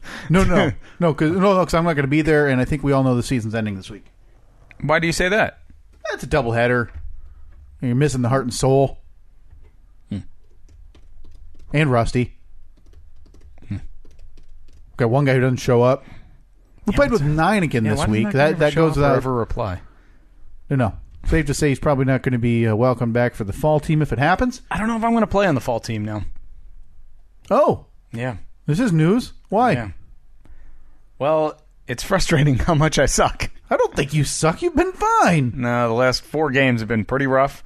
Yeah, you're batting whatever 500, a little more. Who cares? I think in the last 4 games, I would bet I've gone 2 for 15. Oh boy, who cares? We're 6-3 heading into last week. Are we 6-4 now? We're 6-4 now because with 9 guys, a 6-run lead was evaporated in the 7th inning in about 60 seconds. Boy, that was a fast inning. I as catcher, I crouched down. I don't know if I stood up and the game was over. Yeah. But again, it didn't matter. It didn't affect the seeding anyway, so it was all for giggles anyway. Mm. I think what you just need to be dropped down the lineup for a week. I would be perfectly happy with that. You got the 2-2-2, maybe some different surroundings. Yeah. Different runners on base, different people ahead of you, behind you, whatever. Cy, if you're listening, I'm happy to bat last. Don't have to be maybe, last. No, maybe I just need it. I need to be humbled. Yeah, drop them down. Yeah. Batting last. You hurt yourself. You're not happy with your batting. Hurt myself. Yeah, that was very frustrating. Just running. Yeah. Well, did you hit the base wrong? I'm guessing when you were trying to stretch out a grounder. It started when I pushed off at home plate. I felt, that feels weird. Ooh. And then I got down to first base, and I was out, but I made an attempt to stretch it out, and it was one of those things where my foot hit the bag, and it did like that weird kind of wobbly thing, and I felt like my knee almost bent backwards. A little hyperextension, maybe? And then I kind of limped around like an idiot the rest of the game. Oh, awful. Boy, did the other team sure notice that, because they hit every ball. They had a couple guys that could really, they were right-handed hitters, but their specialty was pulling it down the right field line. Very good at it. Shallow, so I had to run for about 3,000 hits, which I normally don't have to do. Yeah, a couple of fly balls you had to chase down, things like that. It was very active. So, we lost 21-20. Again, doesn't matter. Steve officially won the bet, which I believe we started talking about last week. Never actually finished the conversation to say what it was that was finished. Steve, you won the bet. I bet 5-5 this year. I thought we'd go. I said we 6-4. actually went 6-4, which gives you the victory. Yes. Boy, does that feel hollow, though. Because I feel like I'm just awful. No, God. I wouldn't say so. I mean, if you feel awful, how do you think Jake would feel? Jake's the worst. Just kidding. I love Jake. I was going to say, fact that we allowed Jake's great. Jake's doing really well. We put out a call for podcast listeners to play with us. Jake showed up. Jake has been like the best teammate of all time. Seriously. He's there every week. Yeah. He plays the outfield. He's a pretty good hitter, man. It's the fact that it worked out so well for us by having him show. And, he's there every week. Well, he is the worst because he's abandoning his team in its hour of need. Yeah, he's leaving in October, going to go become a snake oil salesman, a neck cracker. Oh, he's going to be a neck cracker. I didn't know that. One of those. He's going to go claim your spine is an S, and the only way you can ever be fixed is if he rolls his dirty paws around your back and snaps you in half. So he's going to be a chiropractor, is what you're saying. I mean, some would call it that. Okay. And that goes to a chiropractor. People love it. Swears by it. People love it. Terrified. I kind of want to go to one. I kind of do too. But from everything I've heard... Podcast chiropractor outing. Let's do it. Do they have like couples chiropractor? Yeah. Cracks? Yeah. Well, they'll set up the 2 bench. I'm assuming it's just like couples massages where they have 2 benches. You and I come out in towels. It's like a couple of candles in the middle. And you and I have got... Yeah, maybe maybe like a fondue pot there too. And you and I have got like, selfie video cameras watching us get our backs cracked. to record for the podcast. Right, of course. From everything I've heard, though, is that the first adjustment or whatever hurts. Probably. And then it never feels good. Like it's relief kind of after, but you're pretty sore and not feeling great after they start you on a path. Yeah. I should probably look into that because I feel like I'm all screwed up. You're all well. If it makes you feel any better, Steve. Now you hurt yourself running. You don't think you're doing great, which I think is way out of line. Now, granted, I am probably the one who gives you and every teammate the most grief of anybody. Yeah. From the catcher position. Yeah. Can we switch spots this week? Yes. No. Yeah? No, I can't play second. I can't play the infield. I'll play in the outfield. Infield. Why aren't you going to be there this week? I'm taking a little vacation up north. Heading to the Great White North of Michigan, the Upper Peninsula. Oh, you're crossing that stupid, little... The pinnacle of architecture, one of the greatest and most beautiful and enamoring suspension bridges this world has come to know. Covers the Mackinac Straits. Yeah, Off the wind blew. The bridge is closed today. You can see the Mackinac Island. You look north, you've got the Upper Peninsula of Michigan, which is like a totally different state and country. So to be clear, one of your pros for the bridge is that you can see things while on it. I'm just saying the beauty while you're there. You know, so many sights and sounds. You're traversing a large strait of water. Look, I'm going to say something now that you may find offensive. Many people may find offensive. Okay. I hope the bridge falls down. Yeah, I think the people who would be most offended would be those who die while they're on it when the bridge collapses. Look, any right-minded person wouldn't drive across such a stupid bridge. They take a boat? Yeah. Okay. Yeah. That's fair. Water taxi. To get, like, with your car? Yeah. So kind of, okay. Yeah. Boy, probably more expensive than $5 to cross a bridge. Okay, I get it. But yeah, I put the call out. You know, I tried to last year. It didn't pan out. But Jesse Douglas, if you're listening, I know you visit the UP quite a bit, or you live up there, one or the other. If you're going to be in town, or in town meaning the Upper Peninsula, let me know. Maybe we can meet up and get a drink somewhere. All right. He was sending me pictures last year of the area he was in. And so where are you going to be exactly? Houghton. The beautiful town of Houghton, Hancock, site of Michigan Technical University, one of those two. Michigan Tech is what all the Michiganders call it. Yep. Visiting a friend who works at the university up there. Show me the sights and the sounds. Very nice. Looking forward to it. So, yeah, I'll be there. So, I will not be at the doubleheader playoff game this Wednesday. So, let me ask you this. If we do well in both of our games and we take a picture. Oh, don't do it. Is that going to be a problem? Yes. Yes, that's a problem.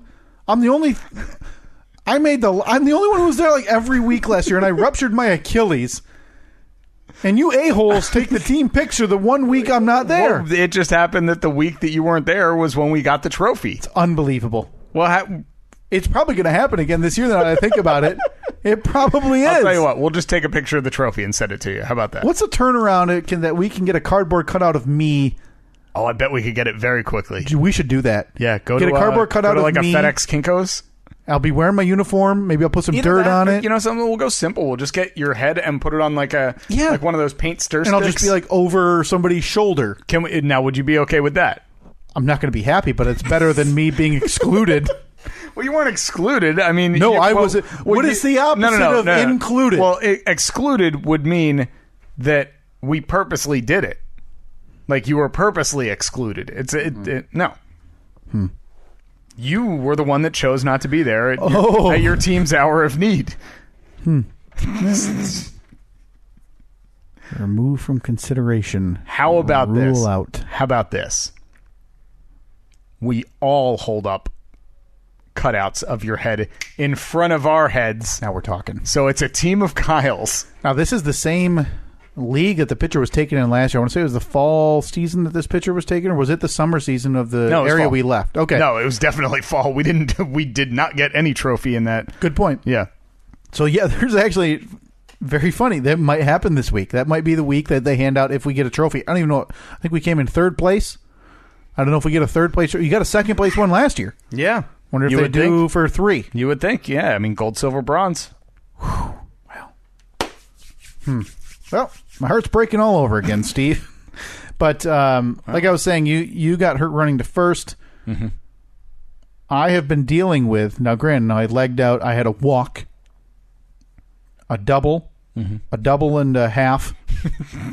That's what the official record book will show. And I was out twice on ground balls that I ran to first, and I caught. That's it. That's what I did. Yeah. I have had the worst case of shin splints I've ever had in my life since Wednesday. I'm not now Thursday night into Friday. Stretch a bit. I finally get up at 4 a.m. because my shins are so on fire, I can't sleep. I take like 6 ibuprofen, 2 Tylenol because my shins are hurt from 2 doubles. Yeah. So you gotta be a little lighter on your feet. Now here's what I ask you: you've run some marathons, some half marathons. You've run leisurely in the past. Can you teach me how to run? I've been very fortunate. I've never had shin splints. Which from talking to anyone else who's ever run before, seems like I'm an anomaly. Yeah, that it's never happened before. I'm consider myself very lucky that I haven't, because it seems like the worst. Yeah. Yeah, I can teach you how to run. I appreciate that. How far you want to go? To second base. To second base. All right. It's like at softball field, what's that? 100 feet. I think the base pads are 60. Is it, so 120 feet. 120 feet. That's it. I think we can get you there without hurting. They're still tender today. It's been 4 days. You want me to kick them or something? I'm not kidding you. Like tender to the touch. What is happening to me? I'm 31. That's bad. Now, Katie seems to think... Now, Katie's a nurse, and she knows more than I do. I just tell her, me hurt, owie. And she thinks that... Say you have acute shin splints. She seems to think that since my Achilles injury, I may run a little bit different. Okay. Maybe trying to not put as much weight on the... And I don't feel it, and it's a little bit different running in cleats, obviously. But you're like subconsciously... trying to shift the weight to the other side or something? Or like maybe shifting too much weight to the front because I'm afraid to like really put all the pressure on my heel. And running on your toes is going to just deadly. So I need you to teach me, Steve. Don't worry, man. How to run. We'll have some running school. Yes. I think along with the cleanse, I think it's about time that I've turned over a new leaf, gotten a little bit healthier. Podcast, remember last year when we were doing those... we were doing those podcast day at the gym. Oh yeah, did a couple videos. Yeah, it was last summer before. You had what the heck was that guy? What was your trainer's name? Dreamboat. Wayne Dreamboat. Yeah, Wayne Dreamboat. Oh man, Nikki, I know we've called on you once this week already. If you could direct Phil apart. I don't want to picture a Wayne Dreamboat. Well, he doesn't know what he actually looks like, but I want like Wayne Dreamboat's School of Exercise and me like on a logo. Me with like barbells over my head. Now that was last summer. Nikki, if you could be so kind. No. We don't even need. Nikki doesn't even need to chase it down. It's just, hey Philip, there was a brief time when I went to the gym a lot, and my trainer's name was Wayne Dreamboat, and I don't think you ever talked about what he looked like, so it doesn't really matter. No, he's just a regular guy. So in my mind, he's got long hair. Wears those reflective sunglasses like baseball outfielders. Do they flip up? Yeah. Oh, yeah, absolutely. And he's got shorts that are like above the knee, but not like when you see people with shorts above the that are comfortable above the knee, like 4 to 6 inches above the knee. And they're like the biker shorts, like the the mesh spandex type material. Yeah, and he's always got a clipboard. Yeah, of course. And for whatever reason, a whistle. So it's like gym class. Yeah, kind of. Yeah, this is Wayne Dreamboat School of Exercise. So he's on there doing like the bench press. He's like, tweet, tweet, tweet. Yelling reps at you. One more. Yeah, boy, that's a harkening back to the past. Yeah, because I worked out a couple of times with you, and I was going to the gym. Then I ruptured my Achilles and said, that's a terrible idea. Yeah, so that wasn't summer then. That was spring. Yeah, spring. And to be March. Winter, spring. Yeah, it has to have been March because it was just before softball season. Yeah. So I think the time has come to get back to the old gym. Start doing some... You still pay for that membership? Yeah, I sure do. When was the last time you were there? A couple of months ago. Couple? Yeah. Last time you brought this up. It became a point of contention in my marriage. Because you were going to be Buff McStudley at your wedding. You wanted to get fitted for your tux in August, and by November you wanted the shoulders to be ripping out as you walk down the aisle. Yeah. Didn't happen. I was every day, I would say at least 6 days a week for 3 months. Yeah. I was at the gym. It became a part of my life. It's safe to say Wayne Dreamboat's either retirement by choice or retirement by force had something to do with that. Because you were on his plan. You were supposed to have a follow-up meeting with him about updating your regiment. Yeah, because I had plateaued. Yeah. And I was I couldn't improve any more than I had. Wayne Dreamboat was gone. Yeah. He left you in your time of need. Out of my life forever. And I had to look at this poor schlub walking down the aisle in November. Yeah. I apologize for that. Sorry, Annette. Happy birthday. All right, I think it's about time we get to the well past the Fast Five. Hey, Fast Five. Congratulations. Just Fast 5. 1, 2, 3, 4, 5, 5, 4, 3, 2, 1. me? Yeah, all right. go ahead. Yeah, why not? Here we go. The first one on my list, WWE Evolution. Yeah, big news. That's the all-female pay-per-view. All-female pay-per-view. That's pretty cool. Next, the Connors. I think I'm going to pass. Yeah? Yeah. You're not? Nope. Because I know that you were a big fan of Roseanne. Yeah. The show Roseanne was about Roseanne. Now, granted, a lot of the characters were Roseanne's family, and a lot of those stories were Roseanne's family, but they're much, much less interesting than Roseanne and Dan Connor. All right, next, National Chicken Wing Day. Oh, it should be every day. I didn't know that was it. It's today. Is it today? Yeah, happy National Chicken Wing Day. Oh, thank you very much. You going to celebrate some chicken wings? Yeah. Question for you. I've heard this on my radio show. You a flat wing or a drum wing guy? Oh, drum, definitely. Drum? Yeah. Flat. Oh, see, I don't like the flat. Oh, really? We'll get back to it. Okay, next, the Many Saints of Newark. I'm curious. I'm assuming. Yeah. I'm curious. Very scared. Now, David Chase is involved? David Chase, yeah, he is. He's the guy.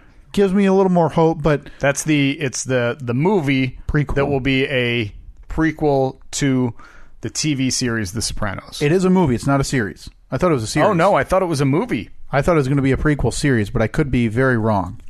Now, David Chase been pretty much out of the limelight since the Sopranos ended, which I believe was 10 years ago. I believe it's a movie. Okay. Yeah. Sopranos prequel movie, the Many Saints of Newark in the works. Yeah. Okay. Yeah, I mean, I'll watch it. I'm a huge Sopranos fan. I know you are. Mm-hmm. I'll definitely be watching it. I'd be lying if I told you I wasn't more hyped up for a Sopranos sequel. Yeah. I think it'll be good, though. I think, oh, yeah. It's David Chase. He's got a pretty good reputation. Supposed to be really, yeah. I'm looking forward to that. And finally, Facebook's stock price. More importantly, Mark Zuckerberg losing $17 billion overnight. Yeah, it dropped from 4th to 6th in world wealth in one day. I don't know if this has anything to do with, was it Cambridge Analytica? Yeah. Oh, was it still? I would assume so. Yeah, dropped. I can't imagine everyone's over that yet. Like, no big deal. Dropped very, very fast and very, very hard. Still not worried about all Mark. Still has billions and billions of dollars. But just imagine, though. Imagine waking up and looking at your phone, because I'm sure that Mark Zuckerberg has an app on his phone that is solely what his net worth is. Yeah. Like he just it's called Zuck, and he just taps on it, and he sees like, oh, cool, I'm worth like $50 billion today. Cool, why not? And then the next day he taps on it and is like, oh, down to $33 billion. What the hell happened overnight? Yeah, crazy how much that can fluctuate. And you see, hey, $2 in stock, that's a big drop. You don't really think about the effect that has on guys like Zuckerberg who have everything in that. Yeah, $119 billion. It looks like total was lost. Yeesh. Founder and CEO saw his fortune drop by $17 billion. Man. To only $71 billion. Oh, don't you feel awful for him? Hopefully he makes it. Thoughts and prayers. Before that, the Many Saints of Newark. I mean, I'm obviously intrigued. Good pedigree with David Chase. Yeah. And I think HBO into the prequel and movie business. They just announced a Deadwood movie. Yeah, I saw that production too. this fall. Now, did you watch that? I started watching it a couple years ago, stopped like in the middle of season 2, so I will go back and watch it, and I'll have to restart it all. It's a very heavy show in terms of you need to watch. It's one of those we talked about it. You need to watch. That's all HBO shows, like Westworld. Sopranos were like that too. Yeah. Well, actually, not really. Not as much, but there were still characters and things going on in Sopranos that you needed to pick up on. The thing that the Sopranos was always, it was infuriating, but it was also, it ended up being just how the show was they'd have one episode that was focused solely on one thing. So then it would end in a cliffhanger. So the next episode, you're expecting them to pick it up where it left off, and it would be a completely different topic. And then it would be like that for 2 or 3 episodes. Mm-hmm. And you're like, what the hell happened to, XYZ? You wouldn't hear about it again for a month and a half. Before the Many Saints of Newark, we had National Chicken Wing Day. That's today. Oh, big day. Happy day. Big day. So you're the flat, really? Give me a flat. Give me a bucket of flats instead of a bucket of drums. See, I like the drumsticks just because it's the one bone.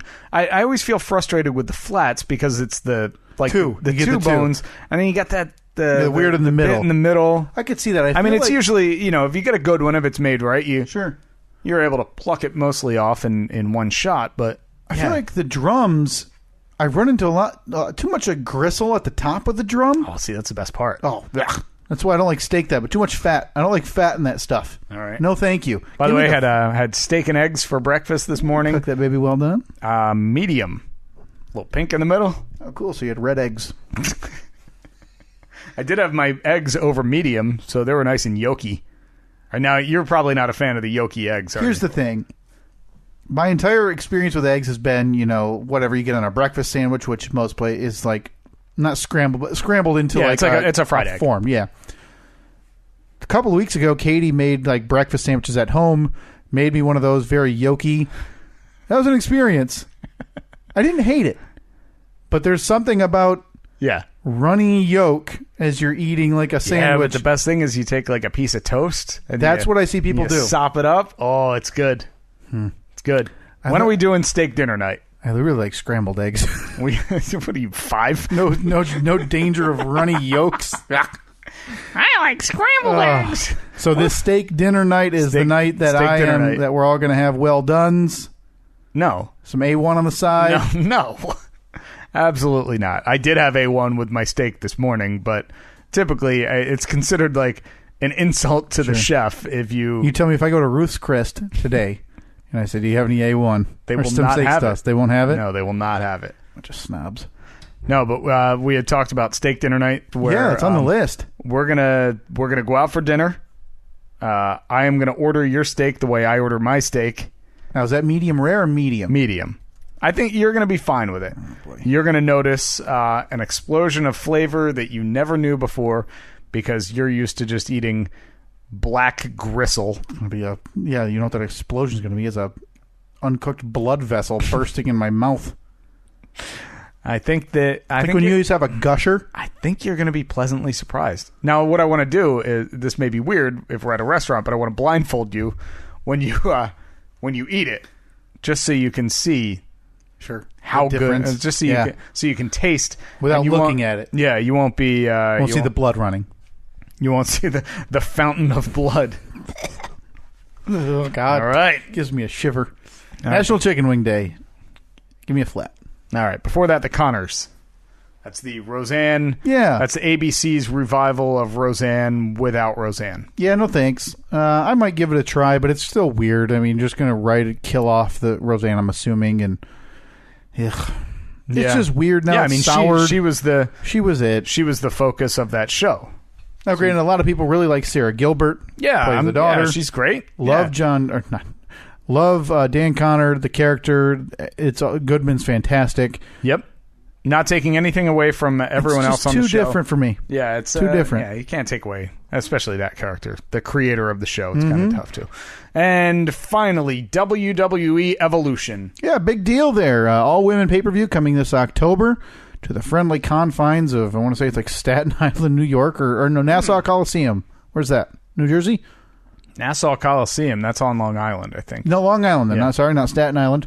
But yeah, so the friendly confines, I'm sure that nothing amiss will happen there with the crowd. No, not at all. Probably going to be very welcoming. Yeah. Yeah, first ever. They've been trying to just do a lot of first evers with the women. First ever Royal Rumble. First ever Hell in a Cell match. First ever yada, yada, yada. to get it on a level playing field. They've gone away from, they used to call them divas, which is essentially glorified, wear your bikinis out there and do bra and panties matches. Divas are no longer. Nope, they are all called superstars now in the women's division. So this, it's a big deal. I'm curious to see how it'll go. Their women's roster is obviously thinner than the men. There's just not as many. Mm-hmm. So putting on an all pay-per-view with some women who probably aren't ready to be that elevated onto a pay-per-view, you might see some rough wrestling. Now I'm assuming we can expect a main event with Rowdy Ronda Rousey. Yes, I don't know. It's obviously months away. Doesn't matter. Pen it in. Yeah. All right. No question. And that is it for my Fast Five. Fast Five. 1, 2, 3, 4, 5, 5, 4, 3, 2, 1. Major League Baseball trading deadline. Oh boy, Tuesday 4 p.m. Steve, where are you going to be? Yeah, I'm going to be at the my deadline headquarters. A lot of people call it the hot stove. Yeah, the hot stove report. Turn it on. Yeah, put it on high. Making sure that my favorite ball players end up where they're supposed to be. Movie Pass. Yeah, that's I know it affected you. Unbelievable. As recently as 5 hours ago. Yeah, so they're done. Not officially, but officially. They're going under. Yeah, I think it's closer to extinction than you would think. All right, we'll get back to we'll talk more about that when we come back. Mission Impossible is the new one? Is that out now? Came out this weekend. Okay. The one thing I know about it is that Tom Cruise really messed up his leg. Yeah, jumping on that stunt. I remember the video of 8 months ago or whatever, jumping from one building to another. Screwed himself up pretty badly. Is it doing well? Did it good reviews? Is that what you went to see this morning? I did not, and I'll follow up with that in a while. 97% on Rotten Tomatoes. Wow, one of the highest reviewed movies of the year. Made $61 million this weekend. All accounts say it is absolutely fantastic. Nice. So I will definitely be watching that shortly. Okay. NFL training camp, which, by the way, he's 56. Tom Cruise is? And he's jumping buildings. And he's still, by all accounts, he looks like he's probably in his mid-40s. And he's learning how to fly helicopters. That was crazy. When I watched a little 2 or 3 minute video about that, how he learned to fly that helicopter because they wanted specific shots that would have been impossible if there had to be a rig mounted in a certain spot on the helicopter. So he learned So he just learned how to fly a helicopter. The stat that I heard on a radio show I've mentioned in the past, the Dan Le Batard show, they had a stat earlier this week that is nearly impossible to believe. And that is that Tom Cruise is 5 years older than Wilford Brimley was in the movie Cocoon, which is what made Wilford Brimley famous. What the hell? Wilford Brimley is 51, and in case you're wondering what did he look like in Cocoon, it doesn't matter. Yeah. He looks the same today as he did in the movie Cocoon. Exactly the same. Yeah, the guy hasn't changed. Tom Cruise, 5 years older today than Wilford Brimley was then. That's crazy. Unbelievable. NFL training camp. I'm excited about it. The only reason I get excited about that is because it means HBO Hard Knocks is coming back soon. Week and a half. I couldn't be... Cleveland Brownies? Couldn't be less interested in NFL training camp, but for some reason, HBO Hard Knocks is a must-watch for me. You ready? So a week and a half, there's going to be the first episode. I believe it's August 9, I want to say, is their first episode. So it's a Sunday. Not this Sunday, but it should be the next. Cleveland Browns with Baker Mayfield. Baker Mayfield, the number 1 overall draft pick. Josh Gordon, not in training camp. He's kind of he's a pariah, one of the greatest wide receivers in the NFL. Suspended for about 2 to 3 years based on drug use and 2 to 3 years. He had a year-long suspension, then he wasn't reinstated. He's had multiple before that. He was back last year, middle to late of last year, did really well. Now has stepped away from training camp to as part of his process to make sure he is on the straight and narrow. Mm-hmm. Very concerning to a lot of Browns fans.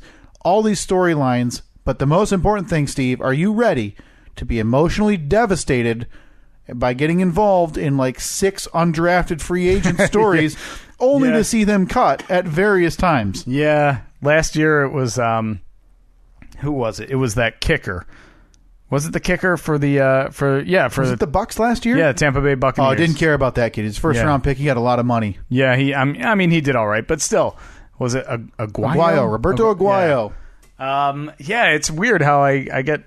Yeah, you get totally involved. You get totally emotionally involved. Now, I always wondered, how do they pick these storylines, or do they just kind of present themselves? Yeah, it's impossible to get HBO's method to their madness. They find good stories, and I'm sure they interview everybody. Yeah, I wonder if they talk to like the whole coaching staff leading up to it. Like, who's the story this year? Who's a personality? Who's the guy that you're looking at? Who's somebody that's on the bubble? Who's your lock? Who's the guy that you're hoping upsets everybody else? And yeah, I love that show. I can't wait. And lastly, Les Moonves. Oh no, what did he do? Oh, you didn't hear? No, died. # me too, Steve. Oh, that's not a surprise. 6 accusations from the... I don't want to give the time. I think it's 80s, 90s, or 90s, whatever. He's the former... still. Of... Les Moonves is the head of CBS Entertainment. I was thinking... Well, I don't even want to say who I was thinking. That would be unfair.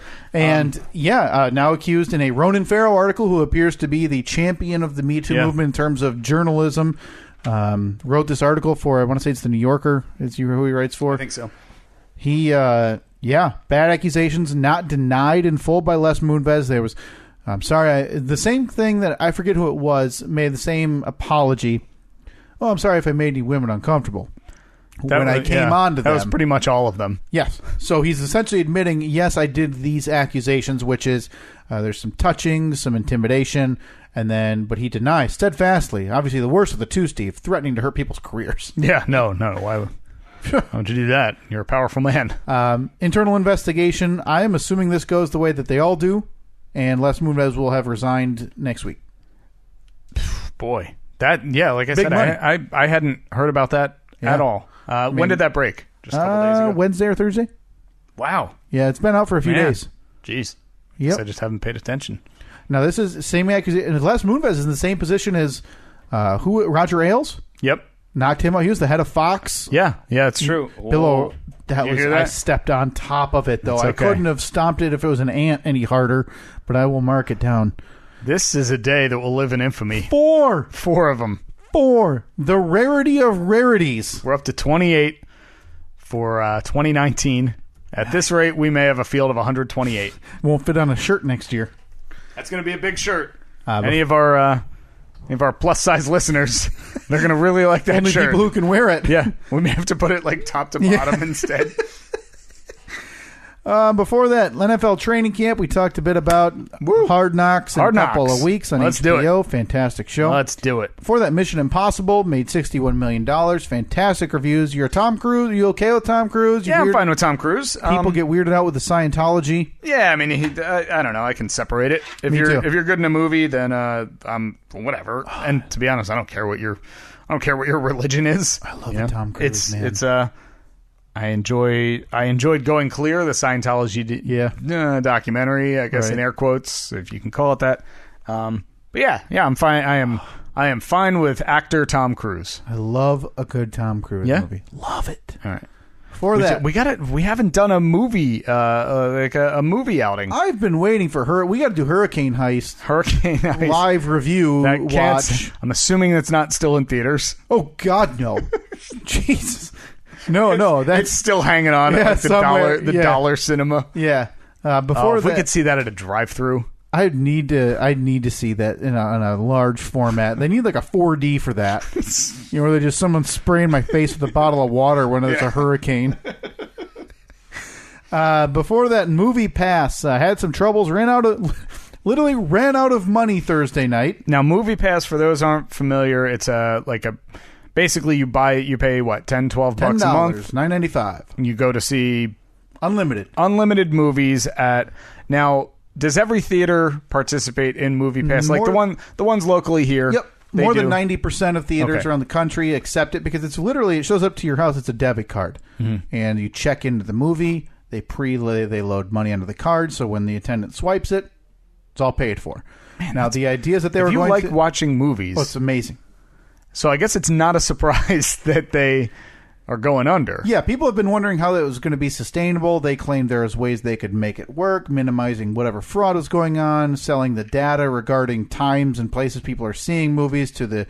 I think eventually what they wanted was a cut of the ticket bought with MoviePass that has not come to fruition.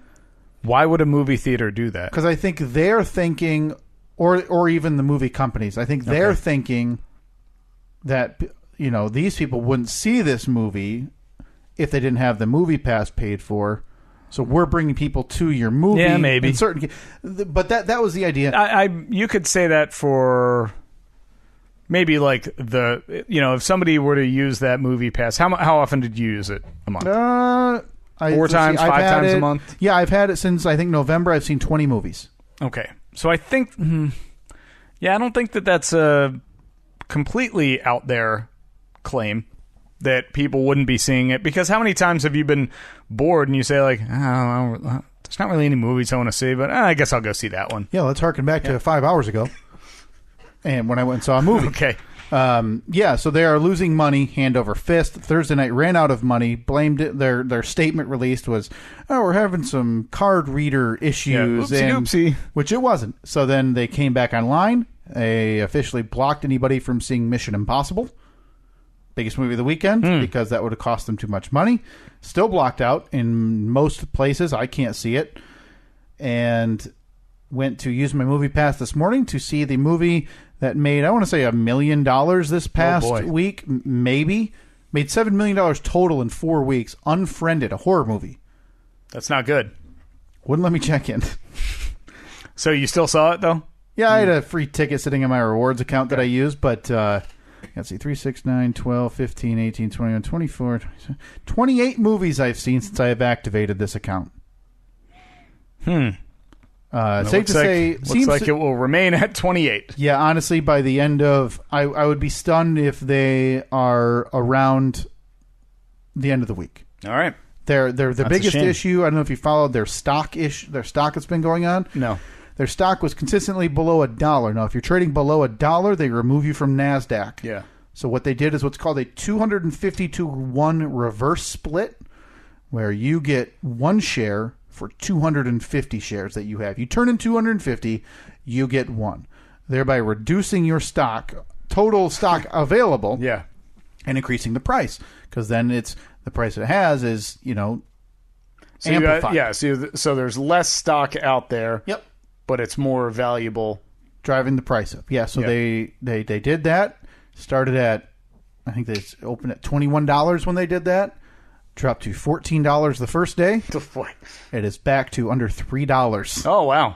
They are going to die. They are gone. Their customer service has been atrocious. They have they're not telling people that they can be around. It's not working for most people. MoviePass, great ride. Saw a lot of movies on your dime. Rest in peace. Rest in peace. Before that, big news this week. Tuesday, 4 p.m. That's July 31st, Steve. MLB trading deadline. A lot of people call it the hot stove. Now, a lot of the big trades you're going to think have been done. Is this the part where you talk Manny really fast? Machado from the Baltimore Orioles got traded. A lot of prospects from the Los Angeles Dodgers. One of the most prolific hitters on the Major League Baseball market was going to be a free agent this year. Nobody's going to stay in Baltimore. Manny Machado traded. You're thinking maybe a lot of big trades won't happen. Some big names still out there. Some Minnesota Twins, surprising sellers, probably going to have to sell off a lot of their assets. They have been doing it this weekend. Some other teams, you got to wonder. Now, the Washington Nationals, paid to win a World Series. Look at that. Can't do it. Bryce Harper, one of the most prolific young hitters in baseball. Is he going to be traded in this walk year? You have used the word prolific too many times. He's 25. I mean, the guy hits nothing but home runs. Is he going to walk? Do you trade him? Get some return? All right. Hey. Tuesday, 4 p.m. We're done. Hot stove. That's your hot stove report with Kyle. I'll have the update next week. All right, so you can vote. Latest web poll on Facebook and Twitter. Is lamb on Thanksgiving weird?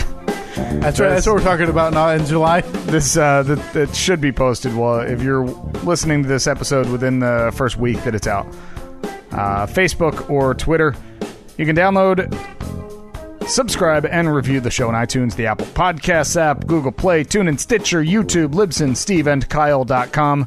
I think we finally got our Google Play issue. I think we're back on track. All straightened out. Facebook.com/SteveAndKyle. On Twitter @SteveAndKyle. And remember to vote on that very, very important, super important poll. Yeah, next week we should have an update for you on the billboard and the campaign. Hopefully we can start making that thing happen. Yeah, and our plan is to call tomorrow. And fingers crossed, maybe an update on the merch store. Yeah, hopefully. That is all stuff that is in the works. Will get done. So we will talk to you next week. Have a good one.